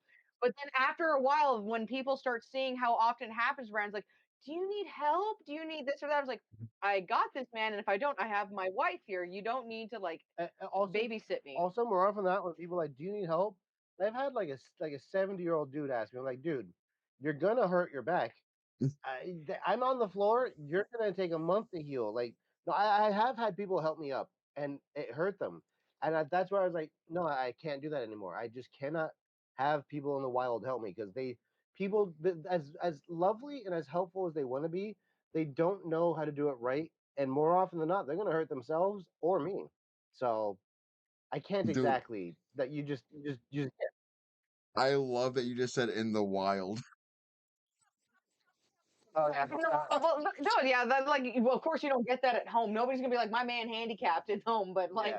Actually, so that's what we've said before. How people is like, having the disability thing in your stream, you're not getting more views. And people's like, I don't see you with crutches in the kitchen. I'm like, dude, you want to look at my walls? There's a stripe of dirt because I just like pinball my hands off the walls like they are like I'm using crutches. And I feel so bad because Michelle's like, I wash them, and but to me, I'm like, this is my house. This is the one place where I don't need crutches. Yes, I'll wear them if I have to, but like, It's home. Yeah, Welcome to the absolutely. party, pal. yeah. Stormy. As for specific, as for you're asking the end goal of stream, right? yeah. Yeah, To what me, like there is no what is end your goal. ultimate goal? What's the end game that you see happening or that you want to happen? See, I've always wondered if I want to be large enough to become that partner size. Because I've noticed when a lot of people get Please partner, it stay. seems to be around the 100 viewer mark, Oh where it's wait, I really gotta hard stay. to deal with chat. And I've always loved the idea of dealing with chat. We have an amazing like community and all that. They support us left and right, and we do so many things. So like the size number, I don't know. As for specifically the end, there is no. Ooh, sorry, that's ceviche and Modelo. As for the end goal, I don't have one because like my goal is to share experiences. So like to the end goal would to stop sharing, to just not do it, to just stop streaming.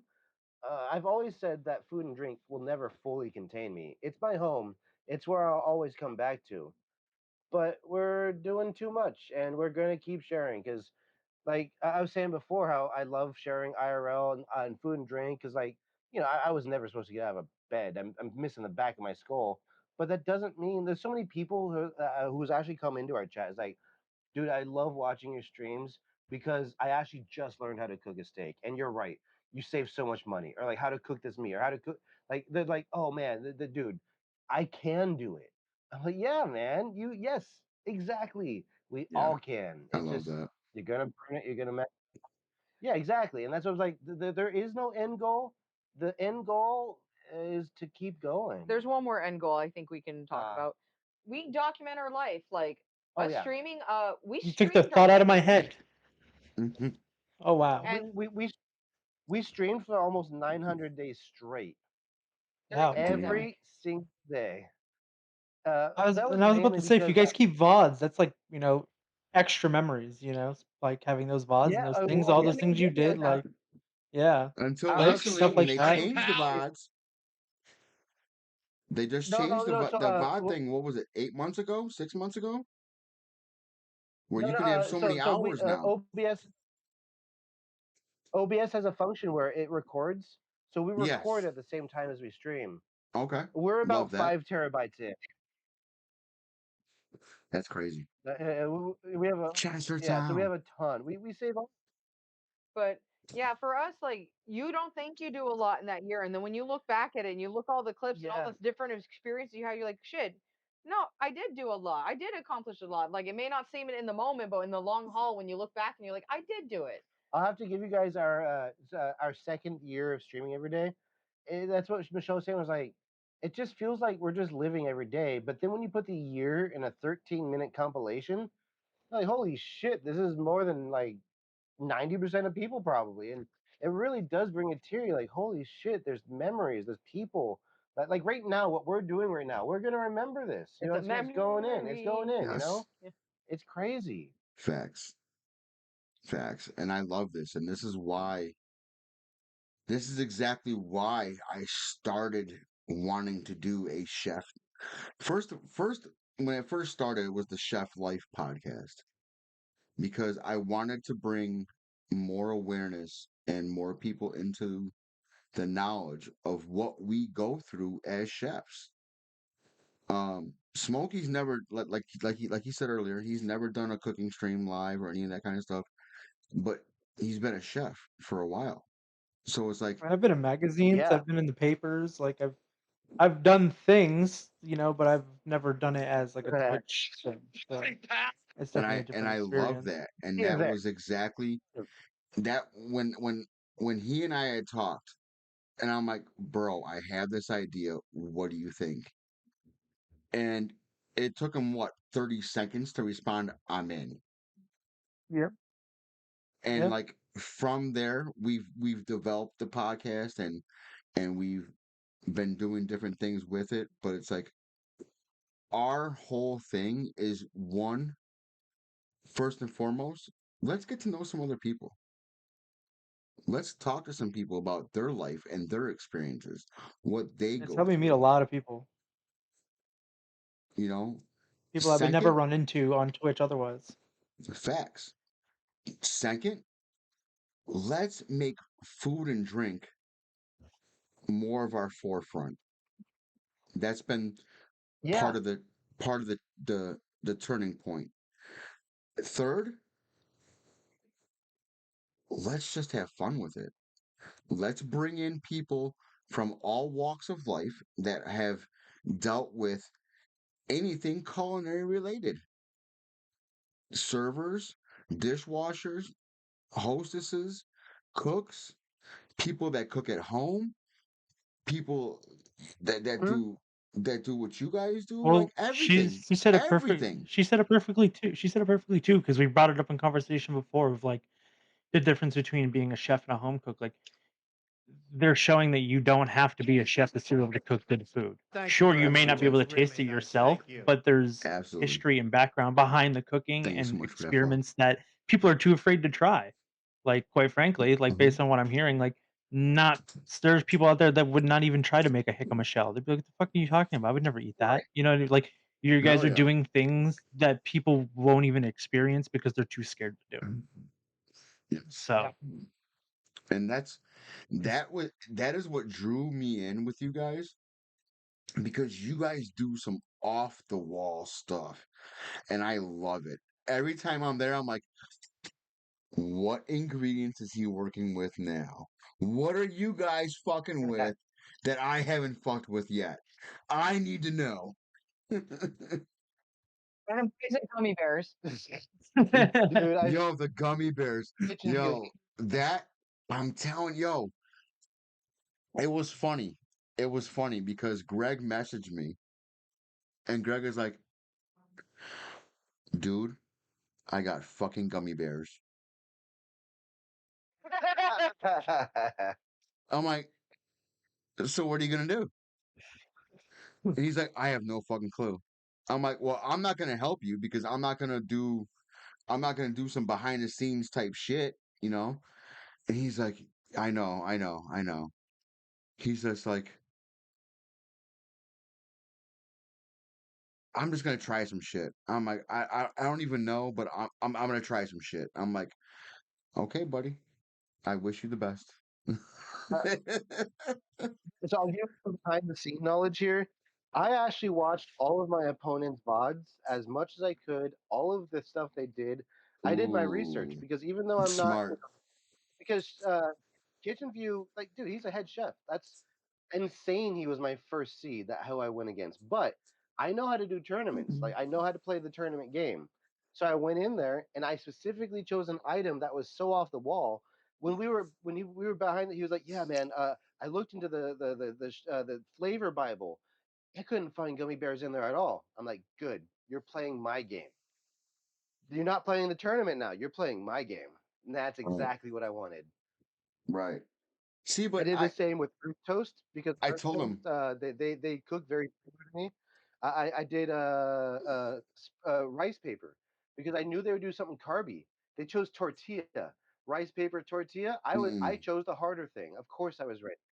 Megabytes. I specifically chose cup and noodle because he always was saying how he has to like he got bag rice because like I need to save time. I was like, all right, bitch, save time with this one. You get your seasoning out of there. No, I chose every single item very meticulously. I would. You know what? Yo, can you do me a huge favor? And I really want to know. Not I don't expect this anytime soon, but I would love to know what you would choose for me. Ooh, okay, to give you a proper answer, it cannot be right now. No, You know? and that's exactly why I said take your time. Yeah. You can get back to me in 6 months. I don't give a shit. I would love to hear what you would come at me with. Give me 1 week. That's all I need. Just laughing Heard. at the idea he'll come into your like 6 months later, like Buster. Yeah, I'll be like, what the fuck are you talking about? But that's the thing. All of my opponents chose like easy ingredients. I'm like, dude, this is a tournament. I'm not making your job easy. Kitchen View chose basil. All right, dude. Well, Megabytes chose goat cheese. Oh, okay, easy, sure.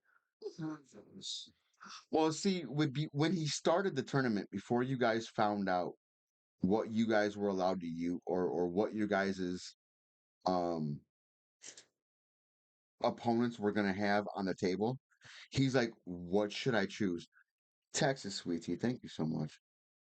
Um, I'm like, bro, if it were me going into that kind of competition, I'm gonna choose something that I'm a master at, and I don't care if they know how to use it or not.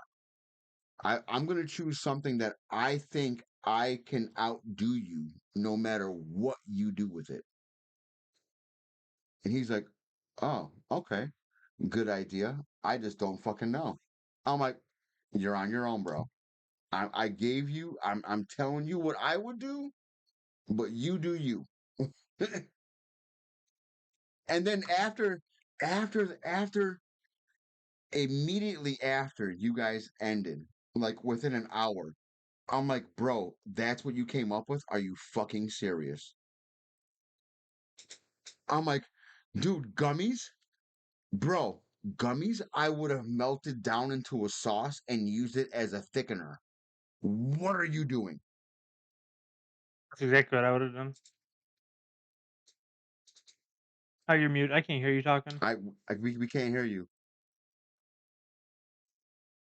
Right, because No, that's sorry. The mics. We've been on for a while. No, but that's what I did is I melted down the gummy bears lightly for the sauce with the lasagna, but then I over microwaved some gummies in some olive oil for the pesto. So that way the white gummy bears, they're only white gummy bears. Then the olive oil took on the infusion flavor because like the gummy part, you Let's just go. stir it up and Patty you have a pie. massive like uh, gelatin that just came out.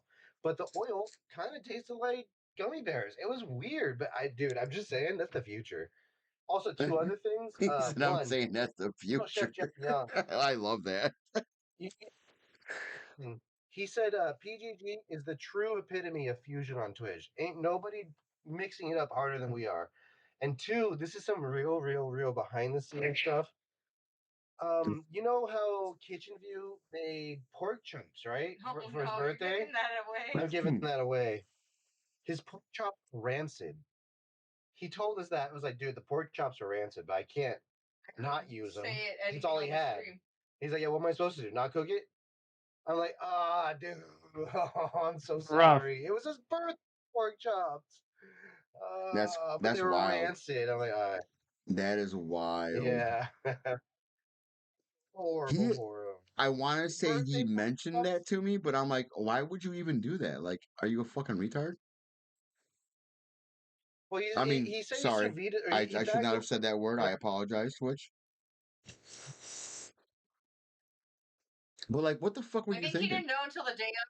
You're gonna pick up the whole new recipe of it on the spot That one's because allowed your now. pork chops are better. I mean, you could have came up with literally anything. But I get it. It happens, whatever. Yeah. I will say I was extremely scared and took no measures. He's an So, actual head chef. I figured I went against the best person first, in my eyes. okay. I was gonna say, who do you think was your next best challenge after that? Well, I don't want to get into this too much because it's just going to start talking about the flaws of food fight. There is no reason all three of my food fights should have ended with chat popular vote. I'm a larger streamer. Of course, I'm going to win. That's not fair.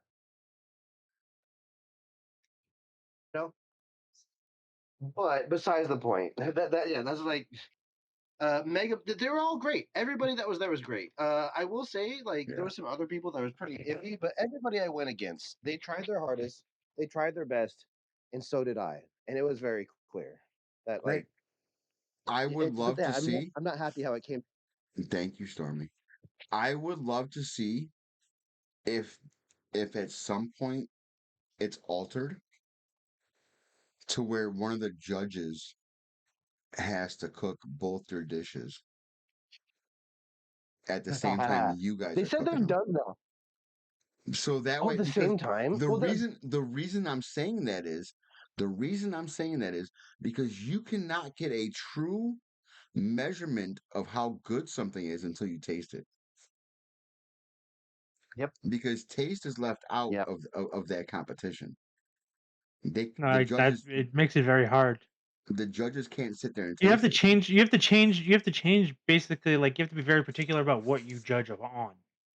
It becomes Exactly. more Also, technique based and utilization of the said item. Like for instance, like how are you utilizing the gummy bears? Are you just And presentation, which we're not very yeah, good at. and besides, presentation? I would say is besides, very important. but Mhm. thinking about it uh, from food fights point of view, if they're too harsh on anybody, that's an entire community of people they're barring from watching them. So that's just like too often they were way too nice. There were so many times where I was like, theirs was better than mine, or mine was clearly better. Why do we have the same points? What is it, Mm. 5 out of 5 because we've used items once? What is this? But that's besides the point. Food Fight is an amazing tournament. It's probably the best food tournament we have on Twitch as it is right now. So yeah, I have Did you check out no shade. They're amazing people. I did like Whiskey Monsters competition for the sandwich. Yes, I yes. did I'm like sad that I a couldn't lot. enter it because No, but I mean just the idea. I'm gonna cook the same thing you're cooking, and I'm gonna give you my thoughts on your sandwich. I love that. that was great. The Whiskey Monster is actually a very good creator. Also, much love to them mods. Show the love. You know what I mean? But yeah, Whiskey Monsters. Like, there is a lot of good stuff, but when it comes to 1v1s, it's really hard to do it over the internet. I've Yeah, done a couple like IRL.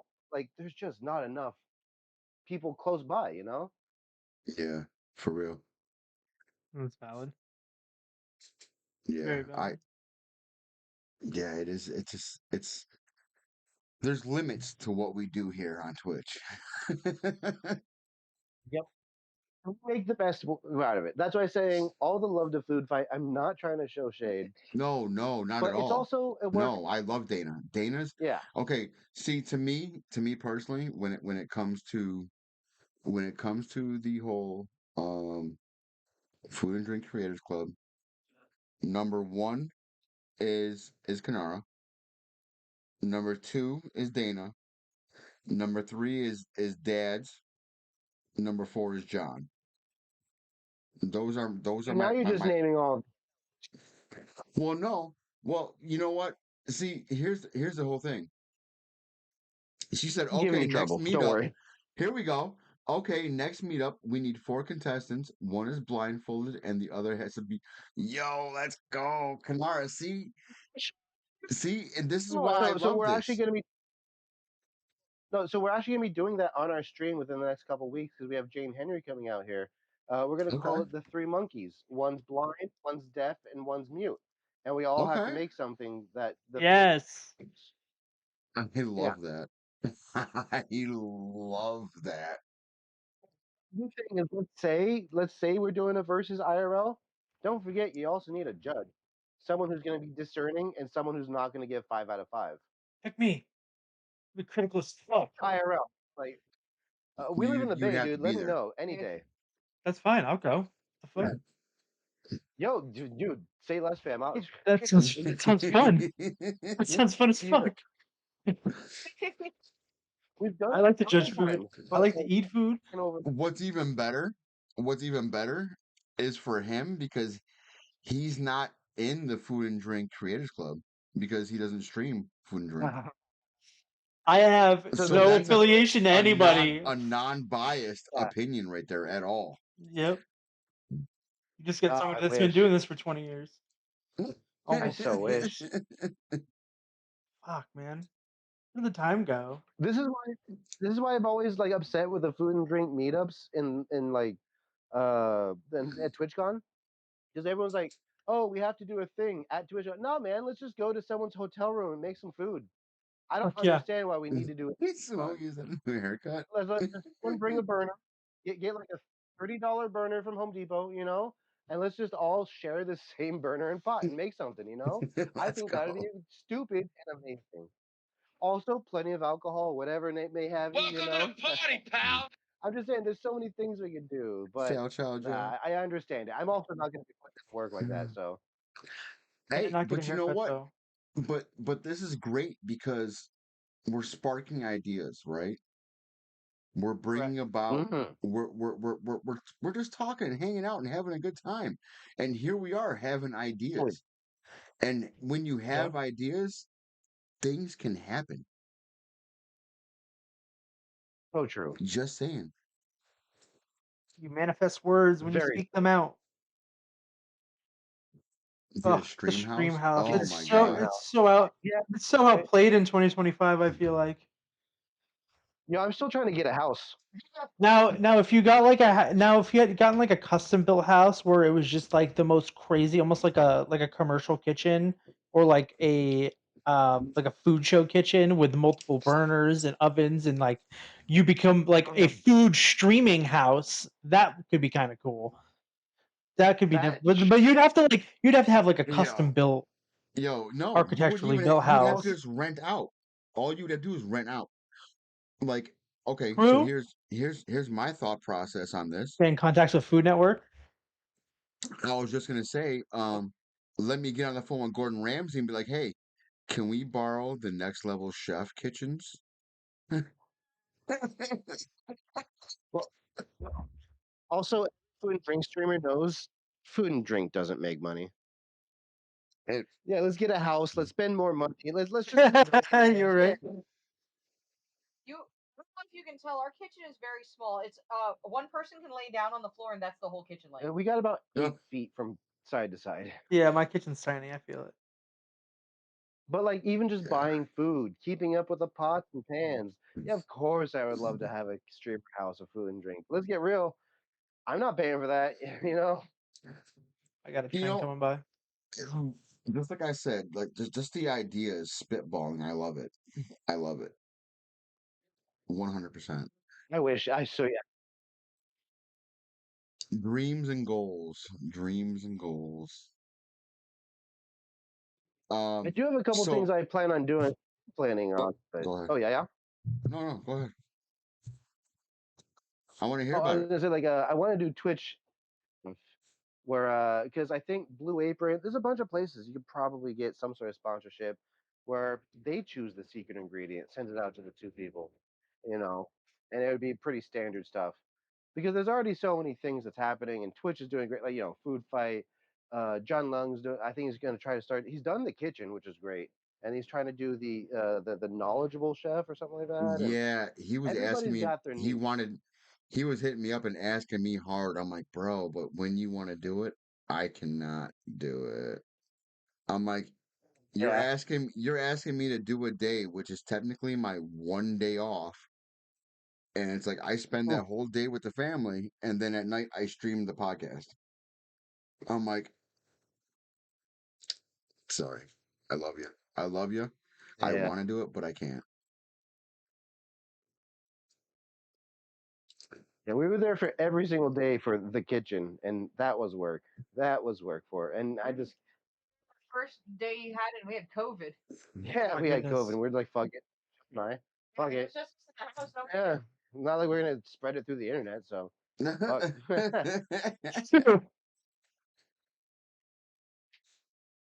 That was the takeoff of everybody's streaming career. Not everybody's, It's- but not yeah, everybody's, but a lot of people's. Right, it was for us. Well, right. we were late, but it was for us. So one thing I failed to discuss with you ahead of time, and it's my fault, is do you have a favorite cookbook and or autobiography culinary related book, such as A Kitchen Confidential or something like that? What is your favorite culinary related book? I don't cook, but if I had to get Brandon's, it's Good Eats, that book you have with Alton Whoa, Brown on our shelf. that's cheating. Yeah, good eats. We have all three seasons of the book there. Alton Brown is a huge component as to I was saying earlier how when I was a kid I was just trying to make it quicker and better, but Alton Brown is a component. Be like, you know what, better and tastier Welcome can to the also party, show in fact pal. like there's so many scientific things. Once you know A equals B, then you push it elsewhere. We have all of those. I have the flavor Bible. I have the anime stuff. I have like multiple egg books after that one thing. But the thing is a lot of the recipe books are amazing, but they're also a time period because like what's the size of a large egg now versus 10 years ago? What's like there's so many things like can you get certain items? And I feel like books themselves are great to understand rudimentary equations, but in the long run, to understand a recipe, you have to cook it, and you have to burn it, and you have to mess it up, and you have to make it wrong multiple times. And there's been so many times where we make something, and we're like, well, it says to use a very fine shred. What if I use a coarse shred? Or like, what if? Sometimes you know how to make it right. You're like, well, what if I made it wrong? Let's try that out. I think that's way more important than a recipe book. Like I said, the recipe books are great to understand and get a rudimentary Right. knowledge, but it comes down to practice and just cooking. That is the best teacher. Like the grandma adds the salt, and they're like, "How much do you add?" It's like I until vibe. until the ancestors tell me to stop. Something like that. I Yeah, love that's when you know. I love that you said that because I want to add this on top of it. It's a quote from Welcome to the party, pal. Oh, Marco Pierre White, I love one of I one love his of my potato. favorite chefs. Okay, he's up there with to me with Anthony Bourdain, and a few others. Yes, But 1,000,000. cooking, cooking is a philosophy, not a recipe, unless it is baking, and that is chemistry. Yeah. It is, but like Kinara is saying, my bread's done by the side. No, it is, but it is no. It's all. It's the soul knows when you've done it enough Mm, times. Specifically, I feel when you've done it wrong enough times, and if you do it right enough times, it's time to start experimenting and doing it wrong. Because yes. what? How do you know how right you are unless you practice it? Unless you specifically add more salt or more baking soda, maybe it's fluffier and that's better. I don't know, man. Like who's to Oh yeah. say what they're saying is right? You want it for a certain type of event, like, oh, my mom doesn't like onions, so I need to mess with this Yeah. to make it more palatable Yeah. to somebody I care about. I just my Or the recipe says marinate it for 24 hours, but you got two. So that's what you're doing. You gotta do that. That's how you get better at cooking. Yeah, Marco Pierre White is amazing. And Yes. like you're saying, the recipe, well, that like I know the people, and I love each and every one of them. But in the end, it comes down to you. It's your job to get better, you know? Like, yeah, for sure. Know the greats, understand what they're saying. But it doesn't mean anything if you don't understand what you want. Like, all Let's that's say, another yeah, thing. Food is subjective. your Oh Just yeah. taste because buds are someone not the tells you to same make, as Golden Browns. You know, like Yep. Everyone's yeah, palate is just different. because. I mean, yeah, Everyone's I've had palate's different. so we live near Napa, and there's been so many times when I go there where they're like, you're not enjoying your wine. You drink it so fast." And then when I drink it how they want me to, they're like, "Have you ever thought about becoming a sommelier?" Because it's like, yeah, oh, swish it around, do 15 seconds. I'm enjoying it how I want. Just because I eat with my hands doesn't mean I'm enjoying it any less than anyone who's cutting with a fork and knife. You know, like that's what I'm saying. Like it's up to the person. My Discord, I'm sorry, exclamation point Discord for my Discord. It is, I don't want to say strictly food related, but it is very heavily food related. Um, I pretty pretty much set it up. delicious. I pretty much set it up. I used to be part of two other major Discords that had thousands of people in them, and it no longer became home for me, and I wanted my own home. So my Discord is my home.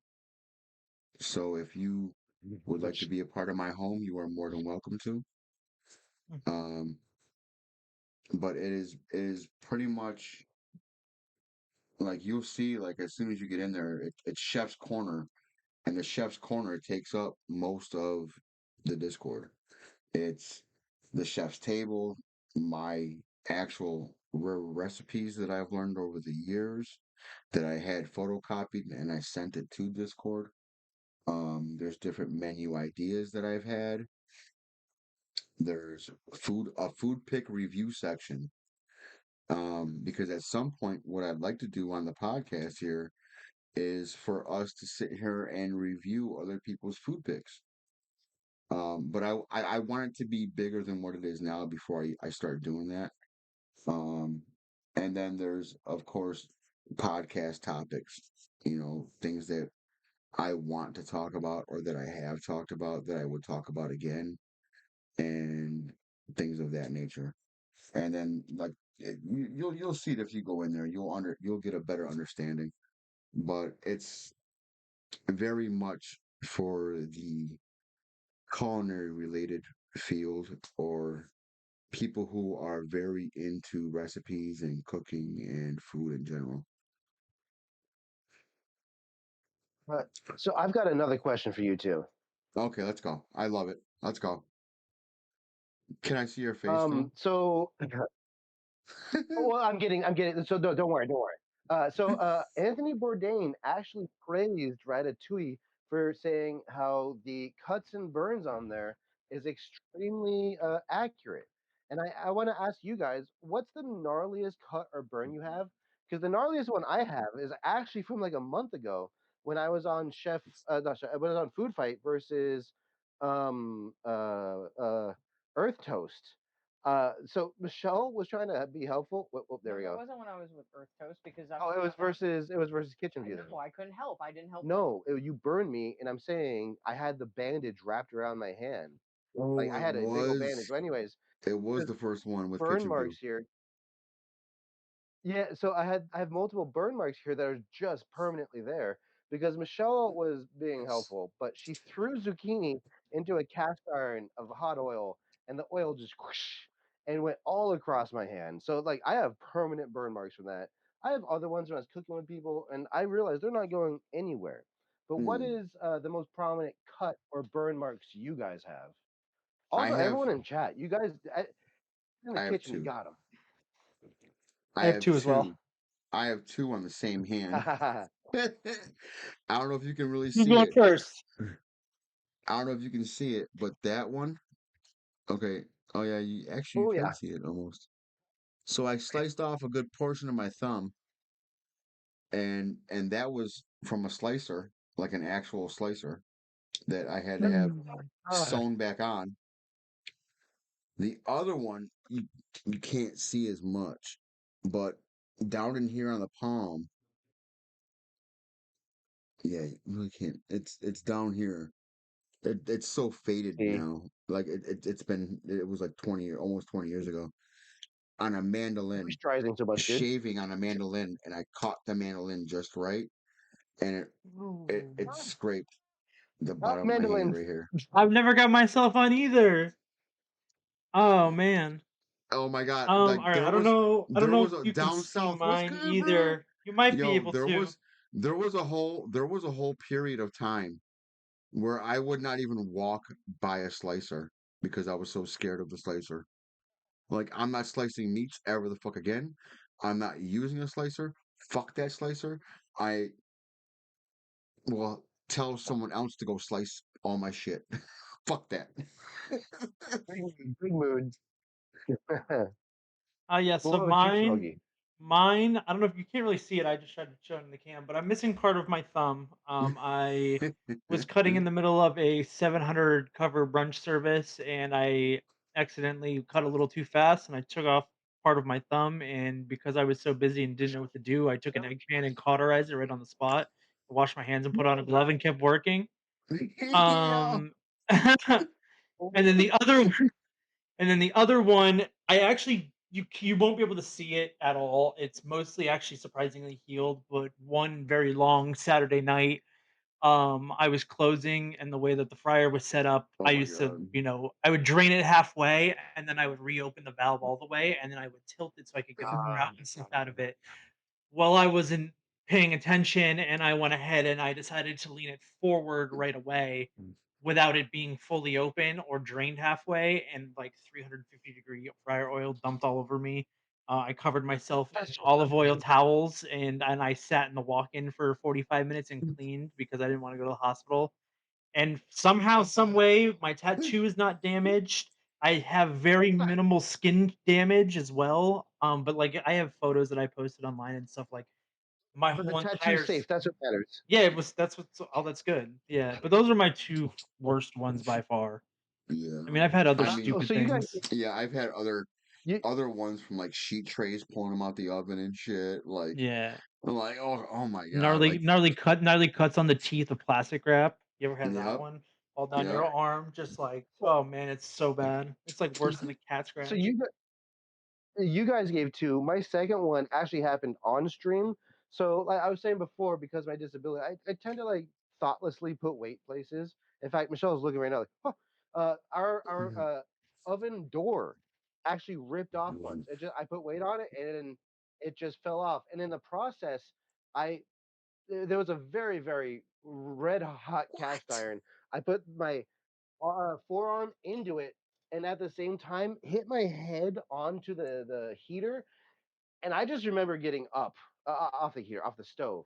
I just remember getting up, and for the longest time, we've been streaming without oven door, so we had to like up the heat when we made the bread by like 35 degrees for the We had to longest time. get the new stove and oven just for food fight because Brian was realizing he was burning food on Yeah. accident because our Yeah, oven was cooking weird. yeah, that's the thing. But the door fell off, like hit my legs, and then my arm went into the cast iron. This whole thing was like a giant just water bag, and then I hit my head on there too. I just remember getting up. No. The clip itself is very to watch. She's like, "Yes, that hurt." I don't remember Yeah. any of it, but huh? Wow. That Wow. is wild. Yeah, the kitchen's not for the weak. I'll tell you what. Like, what? No, it's It's not. really not. It's It's really not. not. Yo, but wild. I'm sorry, everybody, real quick. I do want to do a quick spiel. Um, with everything that I do for other chefs, there has been no other pride for me but to be a part of the Burnt Chef Project and to bring awareness and discuss with other people. I have a fundraiser for the Burnt Chef Project called Chefs Helping Chefs. You'll see it at the top of the screen. Um, it pops up in chat every so often. I we are all about helping people with the mental side of the culinary arts, because people often forget, and there it is right there. Um, It just popped up. Hell yeah. it does that. Every Good time I start to timing. Good every timing. every time I start to Right? talk about it, it pops up. um, but it's basically there to promote education and knowledge about what the culinary art professionals go through, and the amount of mental health that we deal with, because we deal with a lot. We deal with our own staff. We deal with um customers, and the way customers act every so often definitely takes a toll on us, and we're always trying to put out the best product we can. Not everybody obviously does that, so I'm not going to, speak for everyone, but there's definitely a lot of room for people to discuss the mental health of the culinary industry, and let alone not only the culinary industry, but the service industry as well. Like what servers go through, what dishwashers go through, you know, everything, everything, just in general, like nurses, you know, it covers that spectrum as well. So it's like it's out there for everybody. If you don't know, now you know. Please get involved. Please help if you are able to. I'm not asking for anything except for to please understand, and that know that I have a fundraiser set up, and if you want to donate, it's there for you. So thank you for that, real Yeah. quick. Mm, Um, I've never exactly worked in the food industry. Michelle's been a server for many years, but I have worked in the pharmacy industry, and let me tell you, yeah. when people are, I'm assuming, hungry or off their pills or whatever, they can be very nasty. But at the same time, it's not really them. That's not, like, yeah, they're shitty, but also, like, not to say there's a good reason, but there's a reason. And as a chef, as a server, pharmacy, nurse, kind of just have to deal with it, because otherwise now they come back at you and it's just so Mm, much not worth it. So you just kind of eat it. It's amazing how much the service industry just eats bullshit, for lack of better words. It's yeah. insane. Oh yeah. Oh yeah. Because all we're there to do is to take care of other people. Yep. Yep. Yep. Actually, yeah. And In to the end, support ourselves and absolutely. our families. Hmm. Like, Whether it be food or nursing or uh pharmacy work or any of that, like we're just there to Service. make sure other Yeah. people are okay, to feed you, yep. to house you, to health you, to make sure you're on the right medicine, Hospitality. all of that. Hospitality. And hospitality, thank you. That is the Hospitality. proper Yes. that's the proper term. Thank you. I tell people that all the time, like with new jobs or like just in situations in the past. I've said it several times where like I'll get into like a tiff with somebody at work or something will happen, and I literally have to be like, at the end of the day, I don't give a fuck about you or what's going on. I care about the food, the quality of the food, the smile Yes. on that guest face, and making sure that the food is going out how it needs to go out. Like in Mhm. reality, I could And give a it's fuck safe. what kind of problem exactly, what kind of problems you're trying to cause. Like I'm here to do a job and I'm here to do it perfectly to the best of my abilities, and that's what I'm going to do. And I'm going to Yeah. produce that food. And I've had people try to fight me before, and it's just like I'm just gonna keep cooking. Like if I have to throw a hot saute pan Mhm. at you, so be it. But I'm gonna continue cooking this ticket. Like that's not gonna stop me. Just Oh people yes, people don't Gothic. understand what Absolutely. we're trying to do. And if they want to reach out, if you want to send them my Discord, my link, anything, if they would love someone to talk to, I'm here. Yeah. I'm always here. I may not respond as quick as some people would like, because I do have a family and I do Hit me up as work well. work 50 hours a week. Um, but I will always respond, just not always in a timely fashion. I'm just saying. I just removed myself from a very bad situation, so if you need somebody to talk to you about, Answer shoot me, me damn my you. way. I'm sorry, what was the question? Mama, why you always gotta yell at me? Industry is a hard place to stay. Absolutely. Oh, she wasn't even talking to me. She was talking to you guys. Thank you guys for being our guests tonight, is what she was saying. Oh, thank you. Yeah, I thought because they were replying to the email of Michelle '07. Thank you for having us. Really, I mean, I know this isn't the end, but yeah, chatting No, too. no, You guys yeah, have been no. amazing. We definitely got at least another 30 minutes. So Welcome buckle to up. the party, pals. Trying, she's Yo, struggling. faded. Hey, faded. Hey, let's go, baby. Service industry is unrequited and it takes a strong character to take bullshit from strangers day in and day out. Yes, it does. Day in, day out, Yes. and you have to because even if you're right, they're gonna go to your manager. They're gonna go to you. They're gonna make your life hell, and it Oh just yeah. ain't worth it. So just eat it. And this is why and so I'm not trying to make excuses for anyone that is in the industry, but this is why you see so many people turn to drugs and alcohol and other things to fill that void Yeah. or to numb themselves from what they deal with on a regular basis. Just saying. I'm just putting it out there. Like, so don't be surprised when the chef that's cooking 5-star fucking meals for you is the biggest alcoholic in the fucking world. Yup. Just saying. Don't mind the guy that just took the Um. fattest dab of his life 5 minutes before you cooked your perfect steak. The best steak you've ever eaten. How would you know? You'd never know. You wouldn't. You know what? And you know You what's crazy? You know what's crazy is that 9 times out of 10, 9 times out of 10, or 10 times out of 10 for those that give a shit. Because there's a lot of people out there in the industry that just don't give a shit. Let's not get it twisted, okay? But for those that are out here doing this shit on a regular basis and give a shit, guess what happens?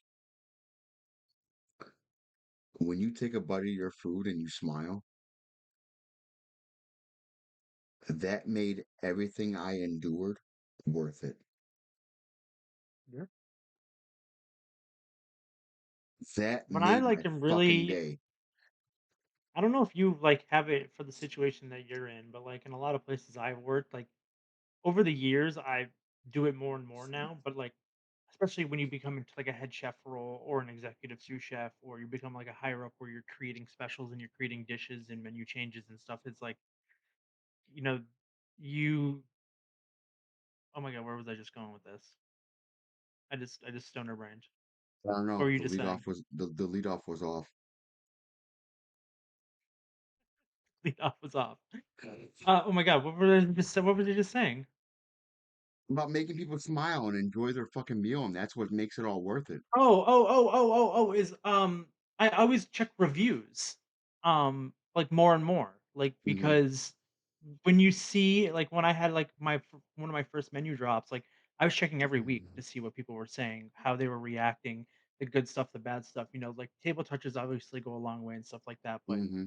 you also want to see what people write about because yeah, people want critics and reviews and stuff like those people to come in, but like the reviews of the people that come in on a day-to-day basis or are flying in and seeing some family and they recommended this spot to go to and then they leave a good review because they visited from somewhere else and like it catches word and catches wind so the Oh satisfaction yeah. of having it be your dish your recipe everything included with it like it's definitely like a big satisfaction.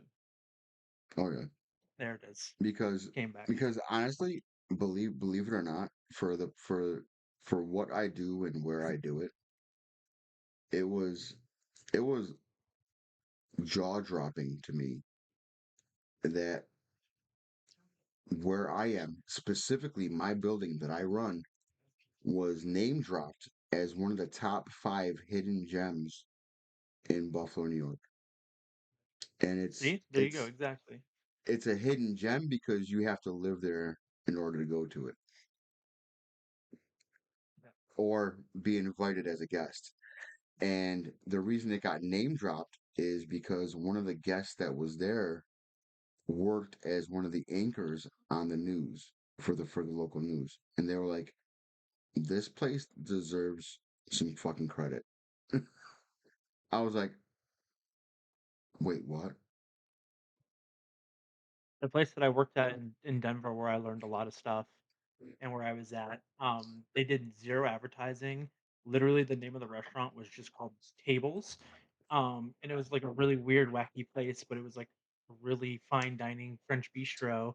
And the only place that they had any advertising, and they didn't even put it in there, was the trip advisory. And when you showed up to go to the Denver International Airport, we were ranked number 2 on restaurants to go eat at. So we'd have people coming straight from the airport to come there because we were ranked number 2 and had such a high rating, but they did zero advertising otherwise. It was all word That's of mouth, crazy. and it was like in a little neighborhood, like just outside of the city of Denver. See, And I mean, we produce good food. and that's the point right there is that word of mouth travels so much faster and harder because They were open for 17 years. if you hear from somebody else, yo, listen, you need to go check this place out.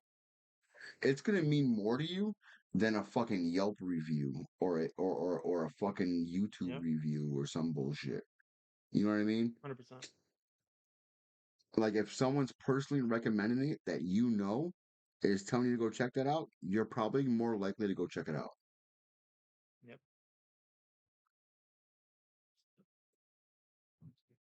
How do you Yeah. guys feel about TikTok reviews? Because chances are there's a TikToker in your city talking about your places.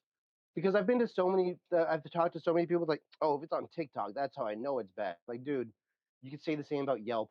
I don't understand why. Well, like, yeah, I get it. There's bad reviews, but you can weed them out. But chances are, streamer, there's probably an IRL streamer or something like that, or at least a content creator in your city doing all the foods you like. How Oh, do you feel definitely. about TikTok or platforms for reviews other than word of mouth? Oh, it can be good and bad, I guess. It depends on how take it and how the audience takes it. Like Yeah, because it can really go either way.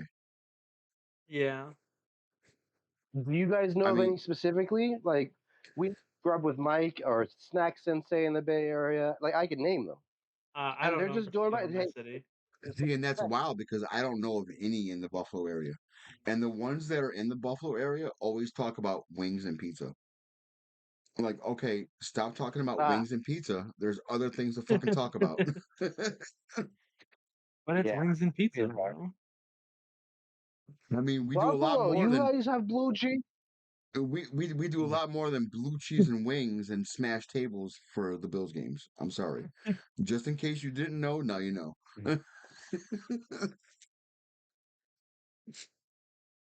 I do admit we are very privileged to grow up in the Bay Area, which is a cultural bubble where just a few miles you go from little Tijuana to like a place that's practically India, and it's just the flavors are impeccable, and the amount of places to go to learn, it's kind of hard to rival. Even Kanara, I was in their stream the other day, and they were asking about like, how am I supposed to get what was it, pomegranate seeds? I was like, oh, we've had them since June. Like they're not even in.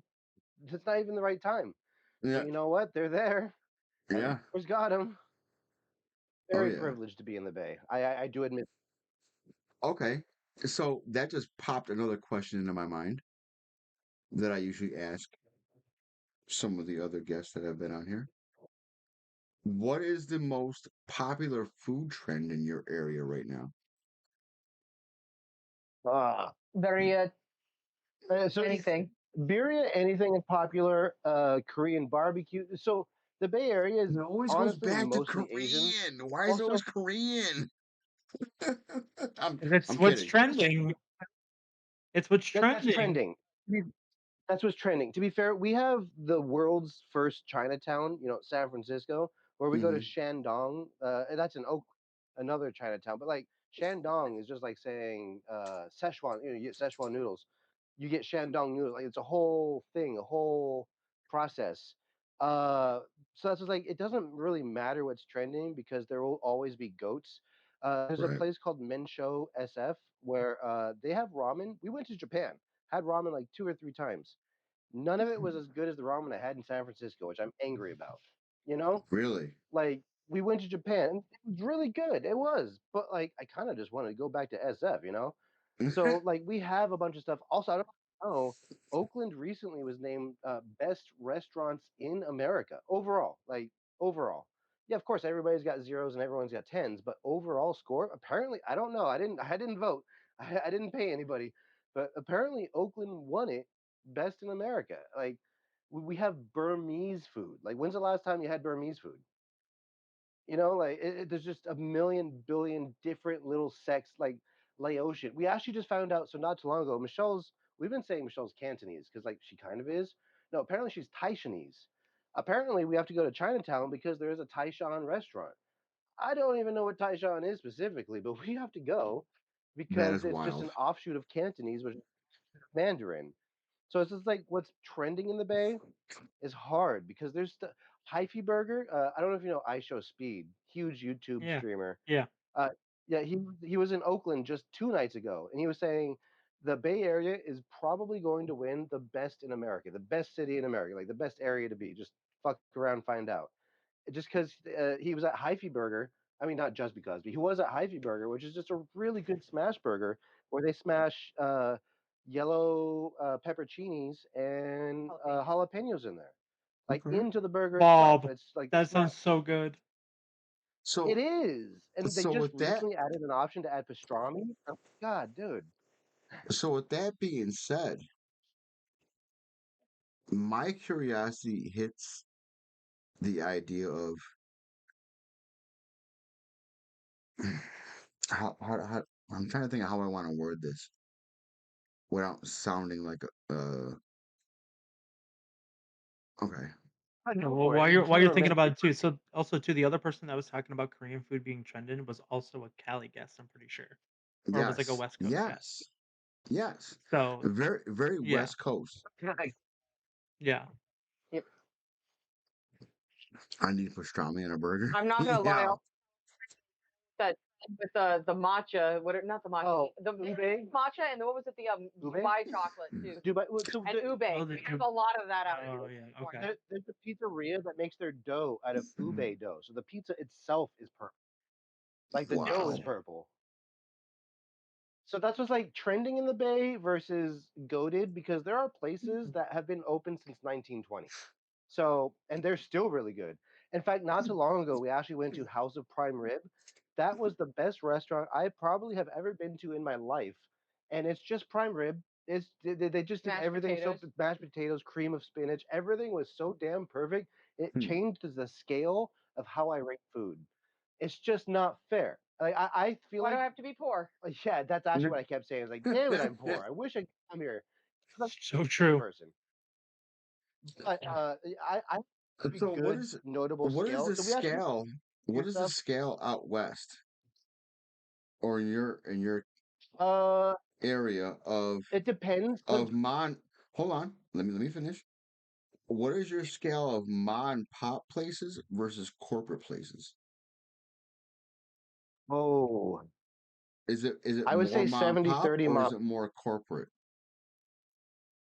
70 30. Well, so corporate, what do you mean by that? Like more than three or five? Like How many? you What see makes it more corporate? okay, how many corporate places do you see on a regular basis versus how many mom pop places do you see? I think there might be one Wendy's per city. Oh, One, fair. period. Okay. I Okay. I know of I think Hayward has one McDonald's, one Jack in the Box. Like it's not much. We have Okay. a taqueria place. We just own In and Out. Well, so the other thing is the Bay Area. What they've been doing very, very, very recently is just people will be going from their houses and setting up on like the corner of CVS, the corner of like five corners where there's a bunch of cars going by, and they'll Hmm. just be selling tacos like right there, and they're just I love amazing. that. It's just people. So when you say ma and pa, we have like the next level, which is literally just Joe Schmo. We call the I don't know what they're actually called. It's Meat man. meat man. We just like meat man. We're like hell yeah, because you just drive by and like, oh, the meat smells so like to die for. Well, they have those. What do you Okay. call those giant like? Oh yeah, you know the giant rolly things like cut off the pieces like Hmm. gyros almost looking kind of thing, Yeah. and they're just on the outside of a Just CVS, corner just slinging on the meat. corner. No cops pulling them over. No one's doing nothing, and so like nobody goes to Jack in the Box and McDonald's because these places are also they're out there on their own hours and very often to like 2, 3 a.m. Oh So wow. there's way better places, cheaper, better Okay. food. So like yeah, the fast food here and all that kind of stuff is very quickly done. Hayward's got a churro guy. Big There's a guy who cute just office makes churros. He's workers. out there 2 days a week and he makes a whole living. Mm. So that's it. We're very blessed to be in the Bay Area. It's culture filled, amazing. We could pretty much just walk outside. I mean, where we live specifically, maybe not, but we could walk outside and find some pretty good stuff. To be fair, See, like we live in Hayward, it's very, very, very mid. There's a lot of great, like it's mid. $2.50, $3 for a taco. That's cool. But there's Oakland, SF, San Jose, Milpitas. I could go on. Like there's bangers. see, now, okay, here's my next big question. How do you feel about food when you go to visit other areas? Like, are you more judgmental? I think the best way I could put it is there's been many times where Michelle and I were rated, I could have done better and cheaper, and I'm sad. Like there's been times where we go to Napa and we'll just get some food. I'm like, this came from a freezer. I don't care what you say. This came from a freezer. I'm not gonna argue. That like very clearly it's just shit from a freezer, and I paid $20. And it was very just like sorry, my computer talks to me.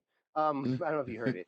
Yeah. But yeah, A there's little been bit. so and yeah, You're there's been good. it's not that we try to be judgmental because $10 is $10. I needed food, you sold food, cool. But sometimes when you sell when they sell high price items, and very clearly you're like, dude, that's from a freezer. In that case, yes, I'm very judgmental. But that's what I was saying earlier. I Okay. have this whole scale where essentially 10 out of 10, you're going to judge it. Everything from here at this point out, you're going You're to judge ruined. it against it. I only have two places I've ever given a 10 out of 10 ever.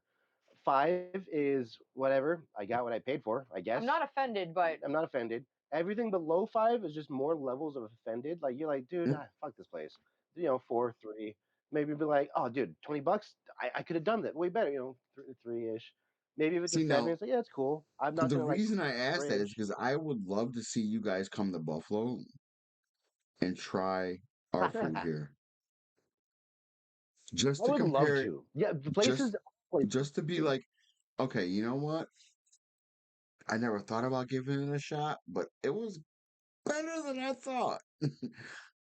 Because here it's like it's working class food for working class people, which is Yeah. 90% of Buffalo. I'm not gonna lie. There's a very small fraction that is more higher end. It's like the Salvators, our Russells, Chop House. There's a few other places that I've worked at, all of them, by the way, um, where it's higher end. And to me, I always go back to I want to make good food, really good food for working class people. Hmm. And it's like that's what I feel like Buffalo is.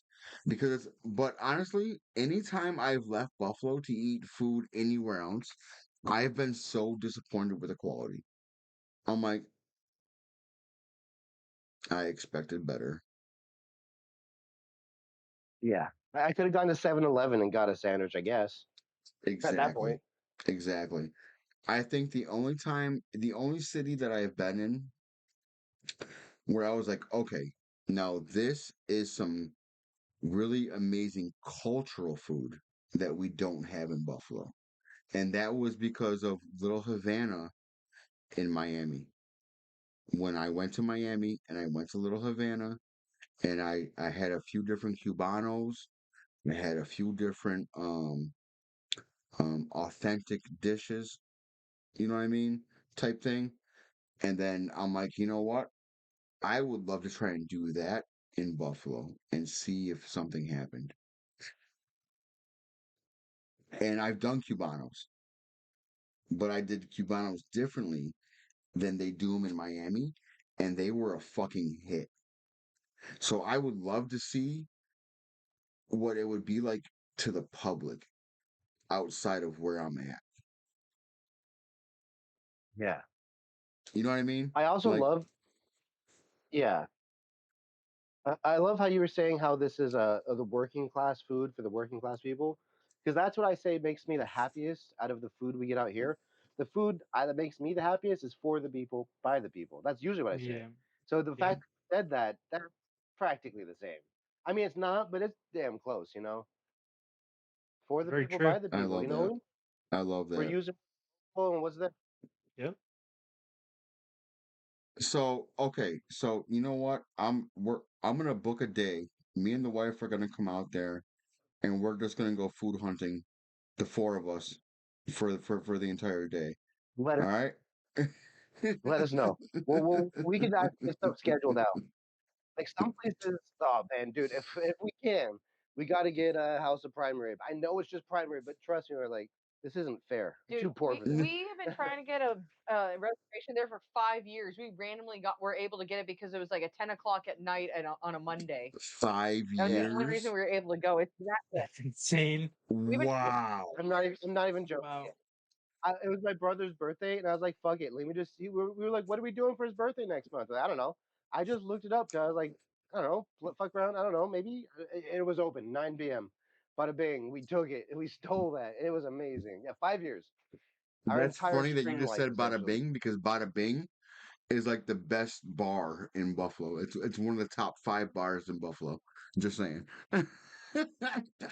Bada You Bing. It's called Bada Bing. Bada bing. And it's owned by the Italians because in Wow. Buffalo there's certain sections of Buffalo, obviously with most cities, you know, it's broken down into areas and cultural types. Yeah. Our North Buffalo is probably our most dominant area because it's Italian. There's a lot of Italian here in Buffalo. Um, Oh yeah. and North Buffalo has a lot of um wannabe Italians versus actual Italians, and it's actually pretty funny. It's actually really Yeah. funny because like you'll see the different trends from those restaurants compared to the ones that have been there. Like, hey, listen, like we've been in Buffalo for like ever. Like, get the fuck out of here with that shit. Like, it's wild. It's fucking wild. I'll tell you. But Oh yeah. yeah. Italians always live around good. Oh yeah. East Coast has Dude, a lot of Italians in general. but I mean, just in general, like across America, I feel like Italian food is probably one of the most dominant foods out there. Italian American, yeah. Oh yeah, Yeah. for sure. Spaghetti ain't Italian. It's Oh actually no, pretty no, no, Chinese. no. Spaghetti, lasagna. 90% of Italian American is not actually Italian, and it's so Yeah. funny because it's so funny to me because like I didn't get it until it was put into a TV show because I'm very fucked up like that.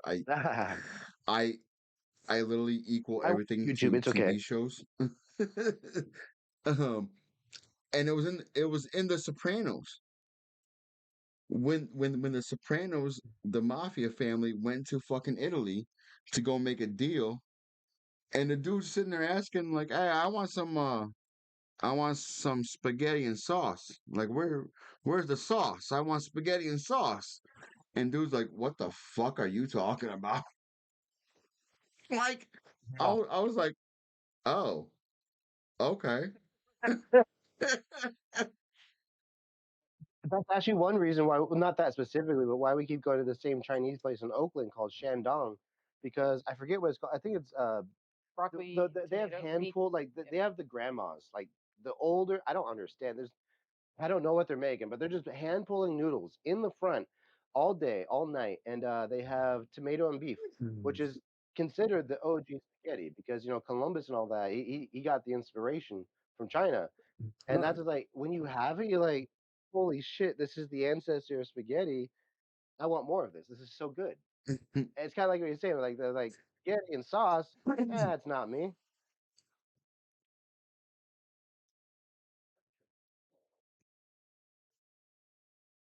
So yeah, anybody that goes to Italy, don't go over there asking for chicken parm, veal parm, spaghetti and meatballs, because you're not gonna fucking get it. All right, just so you guys know.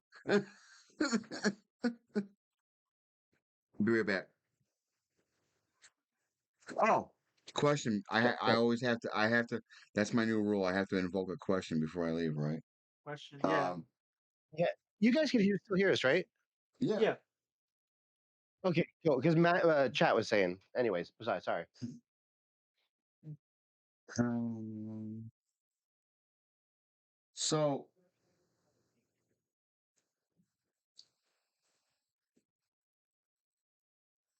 not including what food you guys have done, do you guys have a favorite stream that you've ever done? That was like, I mean, they got married on stream. oh my God, that was our best stream ever.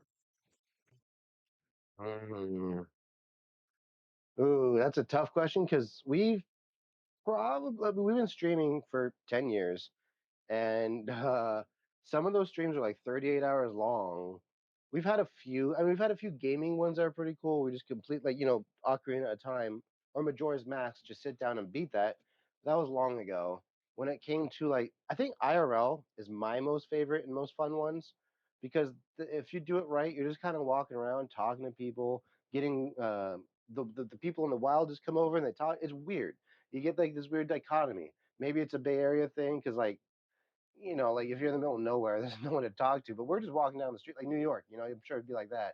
You just go down, people come up, and they're just now you're interacting just because you have a camera, or like people are giving you things just because you have a camera. I don't condone it. I'm I wearing don't the care shirt for it. right now Yeah, some guy just the other day gave us shirt and and shorts. shorts because he wanted to like talk about his shit. I'm like, cool, thank you. Fuck I'm yeah. not gonna say anything good. But it is good, and these are really good.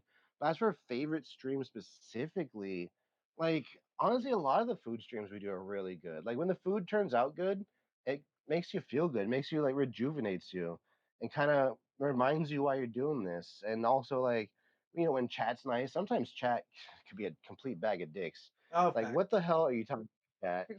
Like come on, guys, stop, please. Those are like yeah, but like, there's a lot of good streams. What do you think?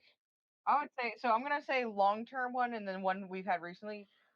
Japan was very interesting. Chat going with us to a different country, like we had never been Yeah. here, so they were experiencing it with us, where we didn't know what was about to happen. They didn't know what was about to happen. We Neither just vibing. neither of us speak any sort of Japanese, but it's one of those things where if you're like we're not. So how I don't know how how to did put it that better. go? We're not bad. Did you guys walk around with like Google Translate?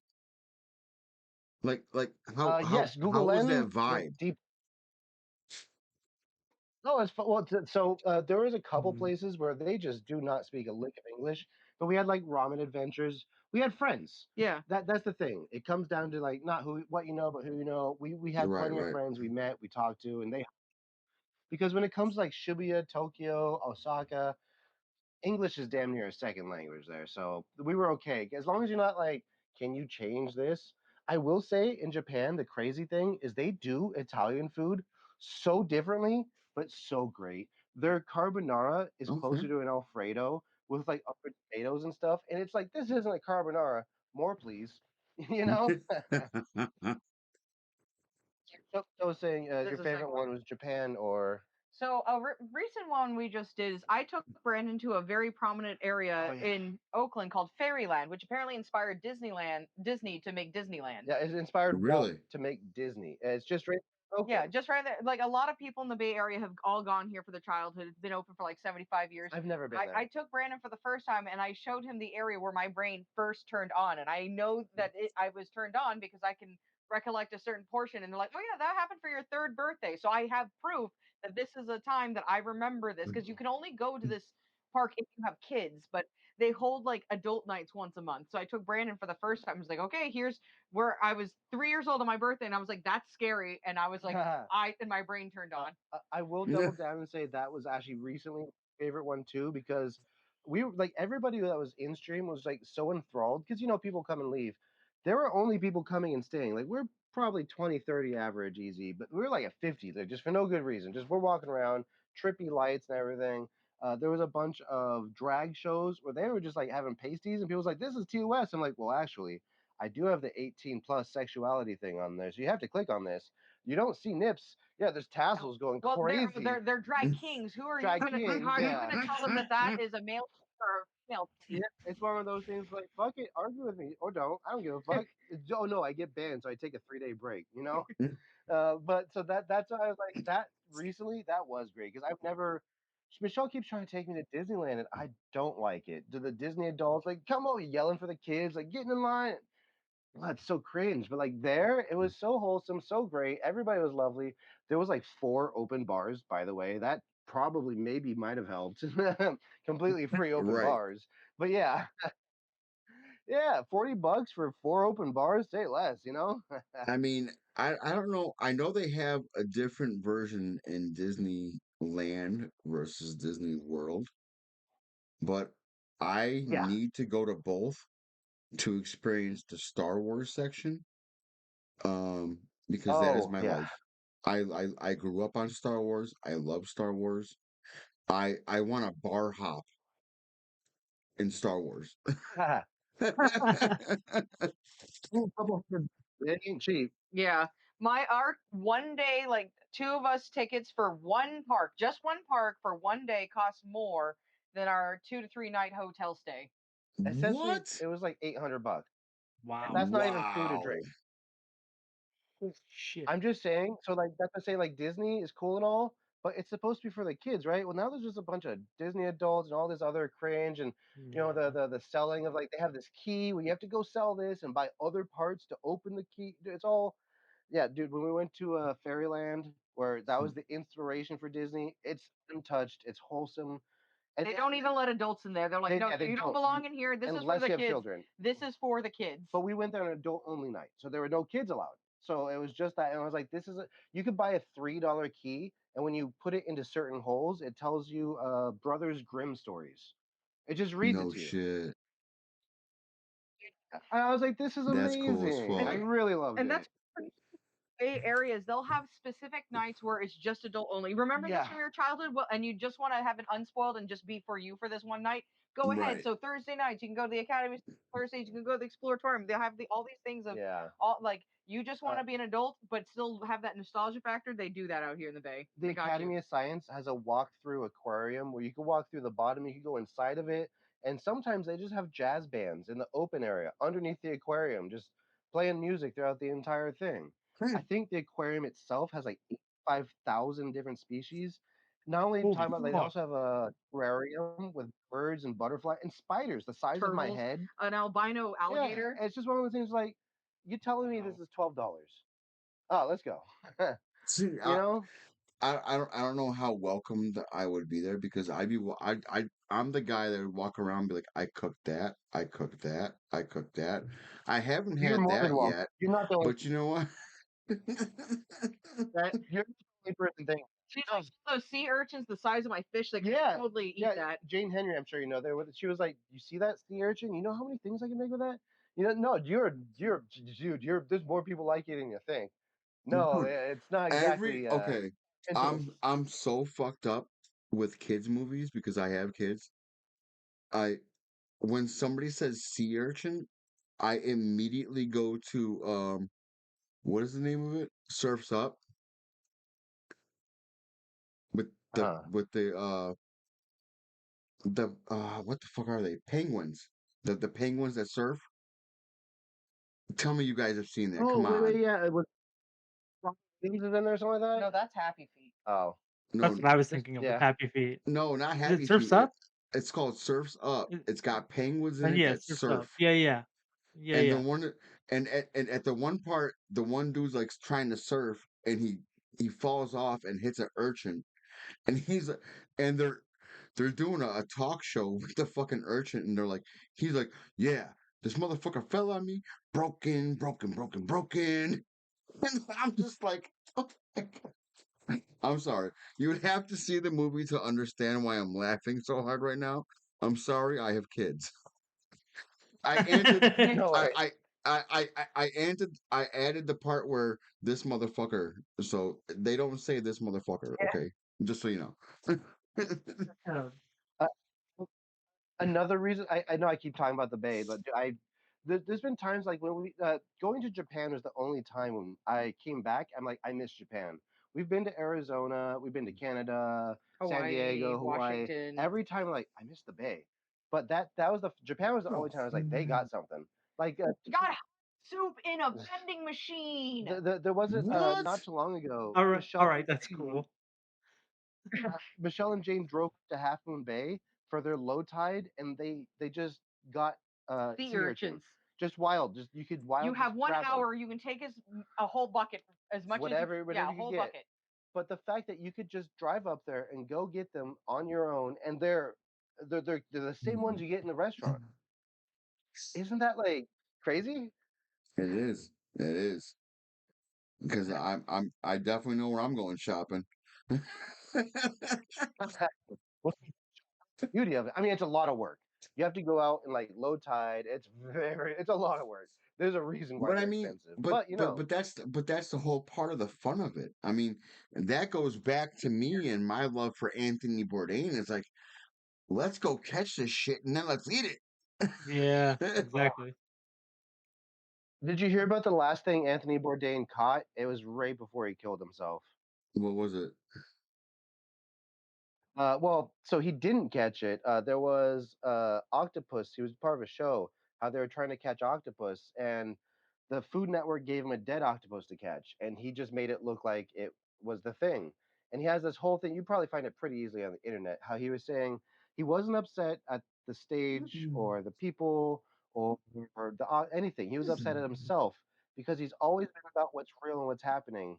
And for the first time ever, he just went along with it and made a farce out of himself mainly. And he just captured a dead octopus, and there was nothing to it because he was supposed to catch the octopus and make food with it. But they Right. got this dead octopus and did the whole thing, and that was the last thing he caught and did because he didn't last much longer. Okay. So, okay, let me dismiss this ad because Welcome to the party, pal. I got something to say that I really want to say that I haven't actually said publicly on Twitch. And I really want to say, Anthony Bourdain, I could, with all the video stuff and everything that came out about him, I could understand the suicide part. I can understand that. But Yeah. the egotistical self chef that I am, that he was, I genuinely feel that he was killed. He was assassinated. Believe me if you will. Believe me. I don't care if you do or you don't. It's not going to hurt my feelings if you don't. Believe me. Because I've been skeptical on it myself. But the more shit that comes out with him, the more I'm like, I don't know, man. That could really go either way. It's 50-50. Yeah. It's funny you brought that up because one of the things we do IRL is you always have to have a good question in your pocket because sometimes people come up, they interact with you, and you get a good option to genuinely ask them a question. Originally, we asked tits or ass. Ass wins overall. But another one we used to ask is, "What is your favorite conspiracy theory you truly believe in?" And I think our favorite response we ever got was, "Elvis Presley is alive today." Don't know what that does, what that means, what that who. I feel like that's right there. That's a good conspiracy theory. Anthony Bourdain wasn't a suicide. That's yeah. I mean, Well, what was it? Another one. Somebody said my favorite conspiracy theory is that Epstein killed himself. Oh, well, He that's did just kill him. He did. It was. that's just silly for the Epstein time. That's just silly. I mean, here's my whole argument, right? With the By whole being stealth. That's why it's assassinated. with stealth. He went into countries and exposed stuff about countries that the countries were mad at him about. Like, yo, listen, we don't want you here. I remember when he went to Russia, they quickly rushed him the fuck out of there. They Yeah. were like, yo, we need to get you out of here or they're gonna kill you. Same went for, I don't know if it was North Korea or South Korea. I want to think that was one of those episodes, if I'm not mistaken, because he went to places and talked about it and exposed things, but it was how he exposed things, and this is why I loved him so fucking much. And I'm sorry if I know I talk a lot about Anthony Bourdain. I know a lot of you guys are probably fucking sick of it. I'm sorry, not sorry. But this is the reason why I loved him. He did it over a meal. He did it over food Yeah. and hanging out and just chilling with you Yep. and having a conversation. Like a civil human being at a dinner table trying to have dinner Welcome to conversation. the party, pal. Very true. Renee. He will forever be remembered for that. Yeah. I don't think there's anyone that could do it better. And I was I'm still kind of pissed off about it now with um fucking what's his name? The asshole that makes fucking millions. He treats people like shit or used to treat people like shit. See? Ramsey. Yeah. Ramsey's Ramsey started doing a whole travel food show, right? And I'm just like, and he only started doing it right after, within 6 months of him dying. He was like, "Yo, listen, let me do some traveling food shows type shit." I'm like, you disrespectful motherfucker. I have love for Ramsey. you. I have love for Ramsey. Don't get me twisted. I have love for Ramsey because of the things that he's accomplished as a person and as a chef, knowing your worth and making your worth work for you. 100% respect. But some of the Yeah. things he tried to do, I'm like, bro, you got no business fucking doing. Yeah. No, I'm saying get it twisted. I never liked Ramsey. He does a few things great, sure, but as a person, he's really not likable. You know? But he's fake. He's fake in the fact that he does a Yes. lot of it. He does a lot of that anger and fight shit just for views on TV. And that's been Yeah, talked absolutely. about forever. If you think Ramsey is real, go watch him make a grilled cheese on YouTube. You know the video. That is the worst grilled cheese. If anybody gave that to me, I'd be like, it's fucking raw, you fucking sandwich, you know? Like, have you seen the video where he makes it on like a stove fire and all that? He uses like No. a Gruyere, which isn't even. Oh, It's yeah. just a brick of cheese. Later on, look up Ramsey making grilled cheese.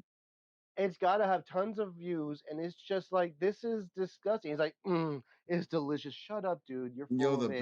Get it the twisted. He's not best a good. one, the best one that I've seen video wise with Ramsey is when he went to like a prison, right? And he was trying to teach kids how to cook. And the dude cut an onion faster than him. Oh And then yeah. he was like, "Oh, I'm gonna Yeah, give you a job Hired him. as soon as you get out of him. As soon as you get out of here, you got a job working for me." I'm like, bro, It, you're so full of fucking shit. You're fake as he did hire fuck. him. Supposedly he did get hired. Really? From what I heard, this is a long time ago, and like one It dude, was but a yeah, long time supposedly he ago. hired multiple people.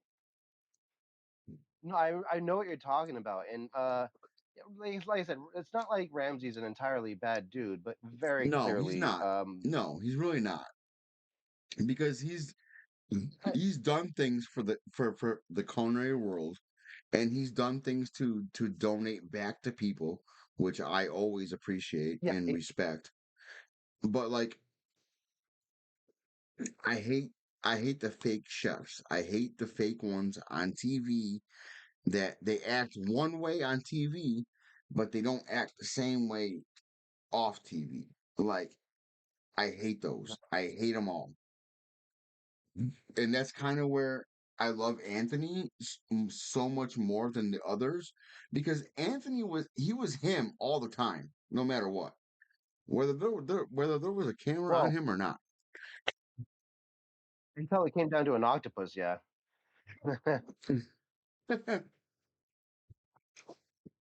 Right. I hate to ask, but I'm just kind of curious how long the podcast would be because I do have to wake up at 6 to teach children.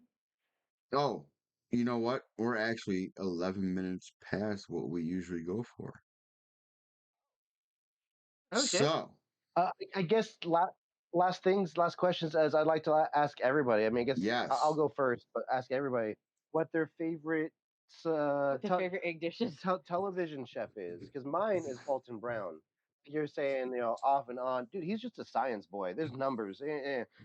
He's a number Oh, boy. I'm surprised you didn't say Julia Child. No, well, yeah, well, Alton Brown is like No, Alton the Brown is probably one of my favorites as well. Yeah, same. yeah, Michelle. Yeah. What would Michelle would say? I don't really I know that's why. people like that. Who would it be? I usually just watched Alton Brown with Yeah, you. with me. Yeah, Alton's my Alton. I think that's a universal answer, to be honest. It really is because you know what? The science he provides behind it and the information that he has to back up all the food that he talks about is just it's like yeah. He also had the best shows. All of his shows were Such a Yeah. fun watch. yes, all of Yeah, his it was shows an were so amazing show. inventive sometimes and creative sometimes and sometimes because I'm not gonna lie, there's times where I'd put him on and I'm like, Bored as fuck. There are a couple for of sure, for course. sure. There, yeah. This is like the same thing about anything, like music or any of that. Like oh not yeah. every album has all good songs. Some songs are just Camera. Our camera turned back on. Yo, Sorry, our camera Gothic decided. with the Our Marco Pierre White. Yo, I love him. I love him. Yeah, dude, But he's amazing. I yeah. would not put Marco as a television chef because he's not. He's not on TV all the time like that. He was on PBS for the longest time. Yes and no. Not well, yeah, I guess. Like straight up years. I mean, PBS cooking is also, that's when I was a kid. Oh my god, PBS is I my mean watching. I mean, I'm sorry, my bad. I wasn't counting PBS. My bad. Oh yeah, no worries, no worries. My first thought was like Food Network. Oh yeah, Valid. yeah. Valid. Marco Pierre like had a half an hour or two every single day. Yeah, oh yeah. And yo, but he was even Marco. Marcos is he's an amazing chef.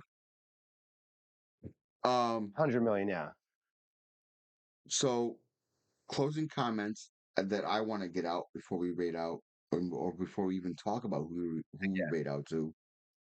I definitely want to say thank you guys all for so much for coming by. Thank you so much for a raid. That's half the reason we have the people that we have in here. Um, and I love that. Viewers like you.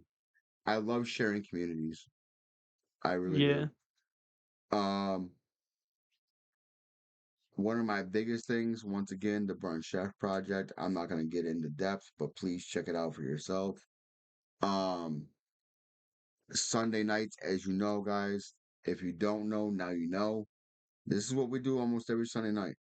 We get on here with other people from either the food and drink stream or for just culinary world in general. We do have we have two booked, um, or we don't have two booked yet, but we have a distributor from Curtsy that's Fuck going yeah. to be on, and that Fuck is yeah. that in itself is going to be wild because we're going to be getting the perspective of someone who sells food to restaurants. So that's going to be cool. Oh, Um, That's gonna be we cool. have we have another that is lined up who just got out of culinary school and is in the second restaurant they've ever worked in. They are 18 years old. We're going to be breaking down what we as chefs, Smokey and myself, and you guys, if you guys decide to chime in and talk with us, um, things that we want to see or things that we would fix. Like if I were to go back in time, things that I would do differently as a chef. I'm sure Smokey's got some as well. That's but there's I'll think on that one there's gonna be a whole for thing on sure. that. Trust me. Um, anything else? Next week we are off, guys. There is no podcast next week. Because I Goddamn will Bills be game. Bills Mafia getting way more lit than I am right now. um, and hey, it's a home game. It's the rivalry game. It's a white jersey game. I'm all for it. After that, the 12th, we have two special guests. We have Mish Mish and we have um. Oh my God, why am I drawing a blank? Because I don't have it written down. Oh, Whiskey Monster. We have Whiskey Monster and Mish Mish on the Oh, 12th. okay. Okay. So that stream is going to be fucking wild, guys. So this stream has been wild because This is a good one. how good this has been. The salute right back at you. This is a good. Fucking I love and appreciate you guys. I love the fact that you guys are always doing something different. You guys are always testing out different things, even if you haven't even cooked with it before. I You're like, let's try this. I don't care. I fucking love it, guys. You guys are fucking amazing. And I love you. thank you. W's. Love you too, man. W's. You too, Smokey. Love you too, dude. Yeah, I love you guys. Yeah. I definitely will be popping into streams. I followed you guys last week while we were in the middle of our episode because he had brought up who we were doing this week, and I was like, "Hey guys, I'm live. I'll talk to you more next week." And then I never popped back in. Smokey, to our stream. Next time we're in the kitchen, we'll do a free dance for you. Oh, I love Yeah, it. I'm you'll here Let's see. for You'll it. see. I'll be there. go.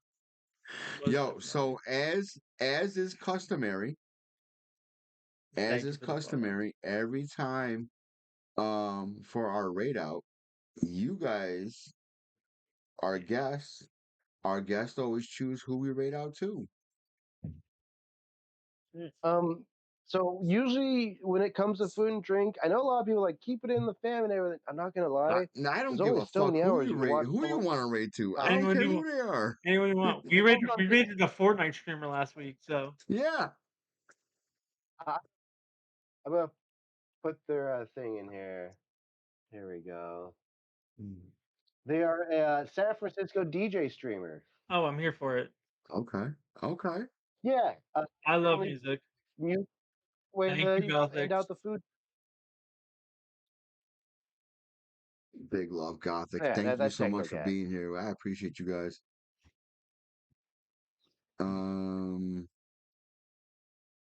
Did you put it in I know chat? that sound, you know. I sure did. I don't I think you didn't did. see I it. put it in her chat. That's amazing. I put it in her chat. Wrong That's chat. that's next. Well, See my name. That's great. Yeah, I put it in your chat now. Pro streamer. Pro streamer, yeah. 10 years. Yeah, why is it asterisk for me? I can't even see it. Yeah, I can't see it either. Why the fuck? Do we have like a personal chat here? Well, anyways, let me just see if I can't type out the name. TechnoCat222. Is that with a K or a C? 222. K's. Yeah, I'm Okay. wondering if it won't let you because of There the you go. Because it's with a the link, link. yeah. Got it. TechnoCat. Okay, cool. I just want. I'm horrible at